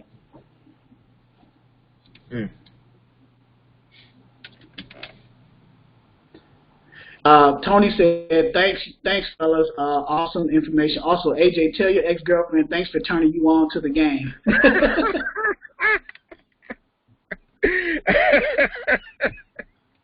So, yeah. William said, Charles, can you sum up what a freight agent duties are and what is the average pay? Well, freight agents they're like they work under the authority of a freight broker. And what they do is they bring the shipper agreement. They don't do the administrative stuff. Just enter the information into the TMS system, which is the transportation management software, and they book the loads by finding carriers for the shippers that they brought into that brokerage. They are account managers for the shippers that they brought in for that brokerage. So if I am a freight agent and I bring on 10 shippers, then I'm the account manager for those shippers, and I get a commission slip for that. Now, depending on my level of experience or my book of business that I initially brought to that brokerage, so if I come to the broker as an agent with no book of business, then the commission split is going to be 50-50. In other words, I bring a shipper in, and whatever load I move, the broker gets 50%, I get 50%. Next, if I come in with maybe to the brokerage as an agent with I bring in 2 or 3 shippers with me when I come to the brokerage, then the commission split could be, let's say, 60-40. And then as I grow and get more experience, bring more business to the brokerage, it'll go up to 70-30, 80-20. I've seen it as high as 90-10. So, but there's never going to be a case where the broker is going to get no commission and the agent gets everything, because there's no point, right? So, but that's the job of a freight broker agent. And I go over that in the Freight Broker 101, all the content over here of what they do. What's a freight broker requirements, the difference between a freight broker and a freight broker agent, the prerequisites to being a freight broker, the workflow, the 4 R's, working capital, and then different modules, how to get customers and shippers, dealing with customers and shippers, different packet types. What's the broker shipper packet, and then what's the broker carrier packet? Because as a broker, you're dealing with 2 packets, not just one. You're dealing with and the package is just a contract, the agreement between you and the shipper, and then the agreement between you and the carrier. There's two separate packages. And then approved carriers or asset-based carriers, booking loads, and then the workflow of booking the load, TMS systems. So there's all types of things involved in that. And the broker is going to train the agent in their way of their particular brokerage, depending on what TMS system that they use. They may use Ascend, they may use, what's the other one, Load Pilot, they may use eFreight Solutions. There are different TMS systems, transportation management software. All it is those are, customer relationship management systems and content management systems. So it's a combination of a CMS and a CRM. Customer relationship management and content management. All it is a database of information about the shipper and about the carriers under your brokerage. You're just keeping everything centralized in one location. You're doing document management, you're doing revenue, you're doing accounting, you're doing billing, all that stuff inside of the TMS system. So isn't dispatch one of them? Say again? It's dispatch. ITS and dispatch. Yeah. That's a TMS system as well. ITS dispatch. Yep. Load Pilot, ITS, eFreight Solutions, Ascend. Okay. There's a plenty of them out there. They all offer different features, but the main features, the common features that they have are that they keep track of the information about the customers. They keep track of the information. Matter of fact, let me show you. That's the one that she used for her brokerage, and she was telling me to kind of study it a little bit or so, because she wanted to bring me in as a broker agent as well. So yeah, Ascend is a TMS system. It's one of the basic ones. You have the free version and you have the premium, which is like $49 a month or something like that. So this is you have the dashboard. This is and it integrates with other things within the transportation industry. Like it integrates the TMS system can integrate with a factoring company. It can integrate with other stuff too, the brokerage stuff. It can integrate with shippers. This is got my logo up here. Integrate with Interstate Capital, Triumphant. But EDI and EDIs right here, incoming EDIs. This is where you go. This is where what I was telling you about the electronic data interchange. So you have to be synced or connected to the shipper that you brought on board in order to transfer that data or those loads electronically from the shipper to your TMS system, so you can see that information. So when you are building a load, right? Loads right here. So when you're viewing loads, so when you're building a load right here, you can either use the load wizard or you can create a template, but you can also load it up based off of the EDI. So if you go to incoming tenders, it'll be a different screen because I'm not current. So right here it says you do not have any incoming EDI because I'm not connected with any shippers right now. But if I was connected with other shippers with an EDI connection between me and them, we had a connection. All this wording you wouldn't see here. You would see the name of the shipper, and I would just click a button and import that data into my loads area. And then when I go to search the load, I would search it, and then I would be able to pop up instead of having to build the load manually right here. All the information would already be preloaded in me from the shipper, and all I want to do is just put the price of the load and everything else. Because when you first build a load manually from scratch, you come up with several tabs. You got the load basics, customer information, the carrier assets, number of stop, and the financials, and then you save all that stuff, and then you can create a rate con from this. So that's how you use the TMS. This is all on the broker side. This is on the Freight Broker 101. This is something different. This is getting away from dispatching. But it's just to answer your question. You know, you build a load, you put in the customer information, who's the customer or the shipper, the carriers. In other words, you're going to either, am I using an owner that I already have, or I'm going to put an outside carrier? So you choose one of these boxes when you're building a load. you're going to either add an asset that you already have in your broker, or you're going to have an approved carrier that you set up under your brokerage. So this is good for you too, AJ, to know. And then number of stops. So you got to add a stop, add a pickup, add a delivery. So you build. This is building a load. So this is a reefer load. If you got 3 picks, you just keep clicking add a pickup, and you just put the information in. What's the order number? Where is it picking up? Date and time, address, reference number, and then what's the drive? And then you move on to financials. How much is it paying? What's the rate of it? And then once you save it and load and go to the load board, excuse me, it's going to create what's called a rate confirmation area, and then you be able to look at your rate confirmation, and then you post it. So, Gotcha. a lot of content in there though. And then you have learning here. You can learn stuff about it, about how to navigate. There's YouTube videos on it. So, but it's pretty good information. Let me sign out. All right, guys. Any other questions? We've been here for a minute. I was supposed to call one of my other carriers to see about sub dispatcher. I'll do that on Wednesday. Call some other carriers because this is my spreadsheet of some of my carriers that I've been dispatching for, and I want to see where they are. And because I really haven't had a lot of time to actually, I haven't been dispatching myself in a while, and I got a few people just sub dispatching, but I need to find others. So, any other questions? And also, thank you, AJ. I appreciate you allowing me to come in, man.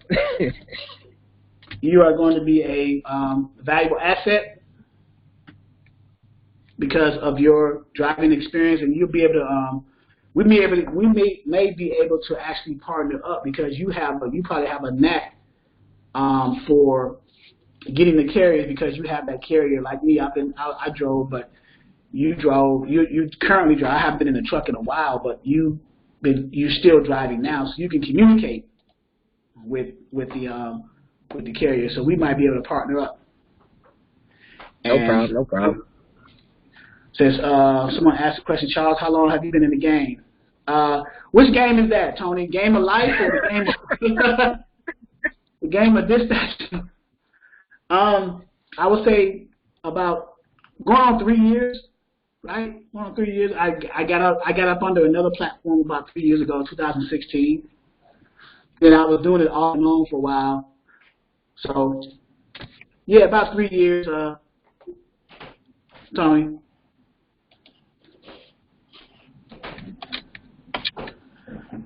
So, but also to the guests, thank you, and those new members who are tuning in to the training.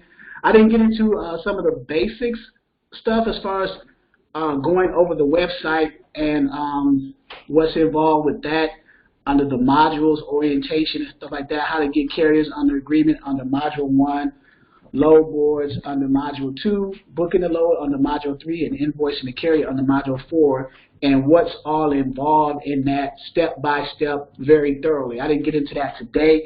I may do that Wednesday because, again, this is Dispatcher 101 for beginners. So each module like under carrier acquisition, want to be able to provide, the content is there, but to actually have me showing examples of it and doing live calls to owner-operators to get you to see the verbiage. So that'll be good too. Yes, when you enroll into the when you enroll into the training, you will have access to all that information.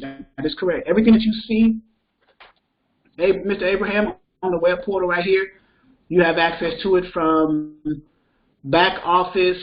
When you first enrolled, and I'll send you an email. Once I receive the enrollment email alert that you enrolled, I will send you to the back office login and setup where you set up an email and password. And then from that point, that same email and password will be used to log into everything else from that point all the way down. Everything else it needs a login. So even though you see this with me sharing the screen, you're not going to have access to it because it's going to ask you to sign in if you're not a member. So, But orientation, we have an internal chat. I need to get people to point back to that chat group. This is our internal chat, enrolled members chat group. I'm putting in again, hello, testing, testing. So we can talk to each other in our internal network. We used to be on Facebook. They had a chat group, but for whatever reason it got removed. I think one of the competitors might have got a little bit upset. But I created one in my own web portal. So we got business set up. I need to add to that. Orientation is where you go to get the ebooks, because when you're enrolled, you get 3 free ebooks right here on the side under downloads. You download each of those 3 ebooks and the logins to the load boards, the 3 ebooks and the glossary, and the owner-operator best practices. This is something that AJ knows about, best practices of owner-op. It's a 24-page best practices for owner-operators by truckstop.com, and it talks about that. It's a guide, everyday stuff, protecting your business, rules and regulations, everyday business, more money, relationships matter. So,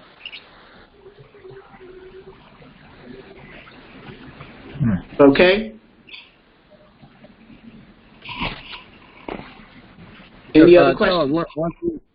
Once we enroll and whatnot, do you also help provide with like the different kind of forms we'll need? Like I heard you talking before about using like for the invoices and whatnot, for invoicing the carriers and whatnot, like using you mentioned Square and stuff like that, and the different kind of forms for the agreement. Sorry. Right here. Yep. Under forms and documents on the website, if you notice under module 4, forms and documents, we have a PDF of my dispatch agreement and profile. You can use that as a template to create your own with your own logo and things like that. And then other forms and documents, what a carrier packet looks like, what a Raycon looks like, and then the other forms and documents when you book a load with brokers and shippers, those other documents that they always ask for prior to booking the load so they can set your carrier up, namely the MC authority, the W-9, and the certificate of insurance. So I showed you what those look like so you become familiar with it when the broker asks you for those things, and you can get that from your carrier. And also an NOA form, which deal with factoring. So if you got a factoring company too, so yeah. You do not need a license to be a dispatcher. Do dispatchers need to get a license, insurance, etc.? No, you just need a business license. That's about it, a business license and what type of entity that you're going to set up for your business, like an EIN number and a business license. That's about it. You don't need insurance because when you are booking loads with brokers and shippers, you are using the MC and the insurance of your carrier at that time for that particular load, for that particular broker. Now, I told you earlier, when the lawyer told me, he was saying that like I could start off as a DBA and then branch it off into an LLC once it grows and whatnot, to make sure I'm building asset. Is that a good idea? Or should I so what he's referring to when you apply for your EIN and get your EIN number, your employer ID number, up here you fill out your name and then you can do a DBA right there, or you can check the box whether you're going to be an LLC, S Corp, C Corp partnership and things like that. You can say AJ Ward and then DBA and then whatever your business name is, GA Slim, whatever, So gotcha. So yeah. Gotcha. So you could do you with your lawyer there. If I were you, I would ask the lawyer what's the difference between an LLC and a DBA, and what tax advantages do I have with one over the other before you decide to choose that one. I would get that advice from my attorney. So that part I have been researching on that through YouTube as well, as far like the difference between the DBA, sole proprietorship, LLC filing as an S corp, being an S corp, and a C corp. Like, yeah, I've been doing the research on it and seeing that, like I told you before, the LLC, like, since the contract with the carrier agreement states that I'm not liable for anything that happens, like God forbid to have a wreck or somebody get hurt or something like that, then I think that's why he was saying too, like the DBA wouldn't be too bad to start off, but I still plan on doing the LLC altogether. But I get what you're saying now. Right, and also too,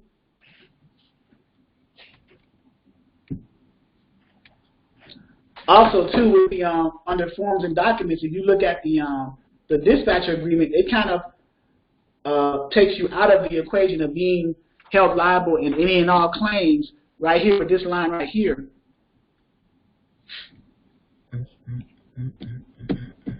Right there. So this is the dispatch agreement, kind of the contract. And then just a sample, a template to follow. You can tweak it towards your business. Right here, too, here's a little power of attorney statement right there where the carrier is giving you authority to fill out the setup packets and the rate cons on their behalf. And by them initialing right there, they're saying that they're giving you authorization to fill out the carrier packets when you're filling out. Now, when you fill it out for them, you're not putting your name down there. You're putting their name because it's them and the broker that has the carrier broker agreement. It's not the carrier. I mean, it's not the broker and dispatcher. That's what that means. I had somebody ask me that one time. They said, well, do I put my name on the carrier packet when I'm filling out, send it to the broker? I said, no, because you're not running the load. You're just filling it out for your carrier representing them.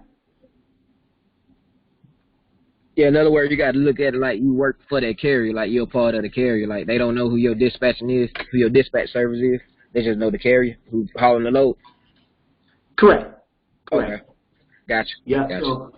So you don't. I wouldn't even say like some brokers. They don't like hearing the word dispatcher. I would say operations manager or something like that when you fill it out. Mm-hmm. The larger brokers they have a like some kind of, I guess, a bad taste the word dispatcher.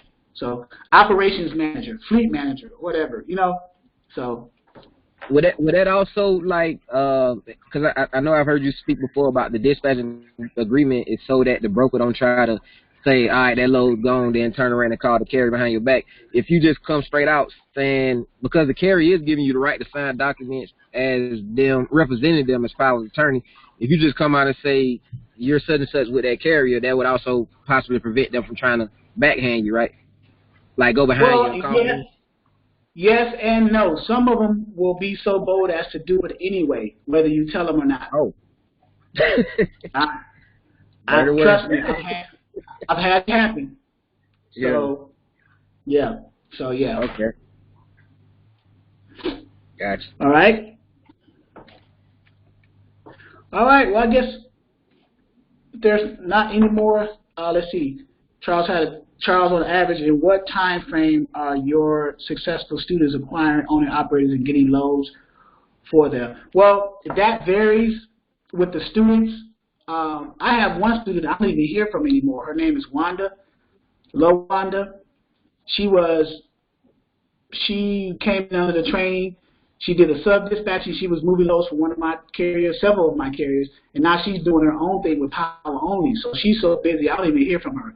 I had another guy named Louis, I think it was Louis, started Dispatcher 101, and then a week later he had already a carrier under a dispatcher agreement and was moving loads for that carrier. I don't hear from them no more. So I don't hear from you as a student once you enroll and start getting it. Either one or two things: either you're not doing it or you are doing it. You know, so. But it varies with the drive of the person and how much they're using the resources I provide to you on the platform, and how much time you have, because you still have families, you still have work and things like that. So we got to think of it realistically too, and it's different for everybody. We're all different people, so we all have our different times and different types of jobs and when we can and cannot get involved. And we all have our different drives, different level of drives that we put into it. So how much you put into something depends on how much you get out of it. And that's not just in dispatching, but just in life in general, right? So you have to consider all of that stuff too. So it's a good question, but it's a hard question to ask because it varies upon the individual. So how long do we get to keep access to the load board that we get through here, or is that for as long as you are enrolled into the platform, and you're paying the $39.99 a month subscription? Once you say, Charles, I got it, I don't no longer need it, take me off of the subscription. Even if I take you off the subscription, I think there's a certain time frame that my team said that they can still kind of like grace period that you can use the access as a reference. Yeah, LaWanda did take Dispatcher 101, Tony. Yeah, it was, I mispronounced her name. It's LaWanda, not Wanda. So in other words, you're still just paying for basically like even after you're done and you feel like you learn enough, you're still paying for that access to that load board, which is very handy for our business and whatnot. Opposed if you got to go. Yeah, because the initial enrollment gets you into the platform. The $39.99 a month subscription keeps you there for as long as you want to be. Gotcha. Yep. Well, like I say, man, I've been watching for a long time, but you know, I plan on subscribing and everything real soon here. Cause you know that I'm not even gonna lie, I'm a truck driver, but that GM strike put a little hit on the brother. You know, it came out of nowhere. They're recovering from it, so you know. But as soon as I can, man, I'm going and rolling with whatnot. Cause you're really giving. I mean, you're a good-hearted dude from what I see, man. Cause you're like with the YouTube alone, you're giving away gems. Like I don't know if they understand it or not, but I mean, not to say like, right. People are smart not saying that. I'm just saying like I don't know if they understand the gems that you're giving away. Well, like I've literally gotten the business in my head on how to do everything, and most of it came from watching your videos, and I appreciate that. But I'm definitely going to be subscribing. So, yeah. I appreciate and that's coming from a 16-year veteran. Yeah, and I haven't even mentioned the fact that I'm working with freight forwarder and direct shippers still. That I still got to call them freight forwarders, where a freight forwarder gets the loads directly from the shippers and sell them directly to the carriers. They're almost like direct shippers too, but they're freight forwarders. They buy the loads from the shipper and then sell them to the carriers without a broker for a better rate to the carrier. So yes, sir. I'm trying to deal with that as well. So I need to call Mishan, and I forgot to call her today, but I'll call her later on to get an update on that too. So. All right. So, all right. Well, I look forward to those who are considering joining and joining. I thank those who are on the platform for continuing to support. And, of course, any questions for me outside of the platform, as always, I always put my contact information down. I try to stay as transparent as possible. William, thank you. William says, thank you, Charles and AJ. Yeah, AJ was our guest carrier commentary today. So I'm going to call this training, what's a good title for this? Live carrier commentary, or I don't know, something that'll reflect the fact that AJ took over the training today. So. All right, my bad. That's a bad. No. My favorite subject. That's a good. I'll say live carrier commentary. We'll say that or something like that. I'm just trying to think of a name that's good to go by. So yeah, okay. Yeah, well, Reginald just said Dispatcher 101 featuring AJ. I can call it that too. The trucker. Yeah, AJ the trucker. Yeah. So I'm gonna call it Dispatcher 101 featuring AJ the trucker. All right, that'll work. So I'm gonna get this video in production, get it uploaded and everything like that, and then go for there. And then Tony says, Charles, I'll contact you. Okay, Tony, I'm assuming you were a guest. I know William is a guest. I'm not sure if William is on the platform yet. I know, William, you're RBBS. So, okay. And mind you, I didn't even get into the meat of the training from a basics perspective. We got involved in just conversating today with some little questions and answers here. You know, I didn't get involved into the structural content of the modules, which is fine. Sometimes it happens that way because we get involved in good conversation. It just takes us wherever we go, you know, which is cool. We still learn from the experience, which is always good. So you're welcome, Yusuf. Thank you for attending. Wash, Abraham. Wash is my man. Call Mr. Call Center. That's Wash.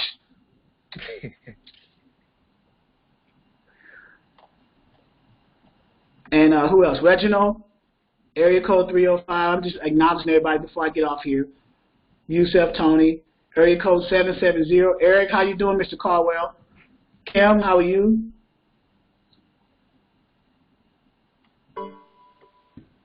All right. So if there are any more questions, I will see you guys on Wednesday evening at 6 p.m. Eastern Standard Time. You guys enjoy your Sunday. Okay, that's you, Tony, 770. I'll write that number down.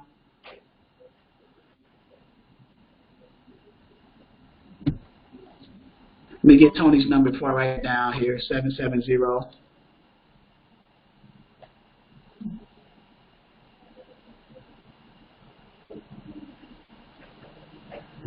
All right, guys.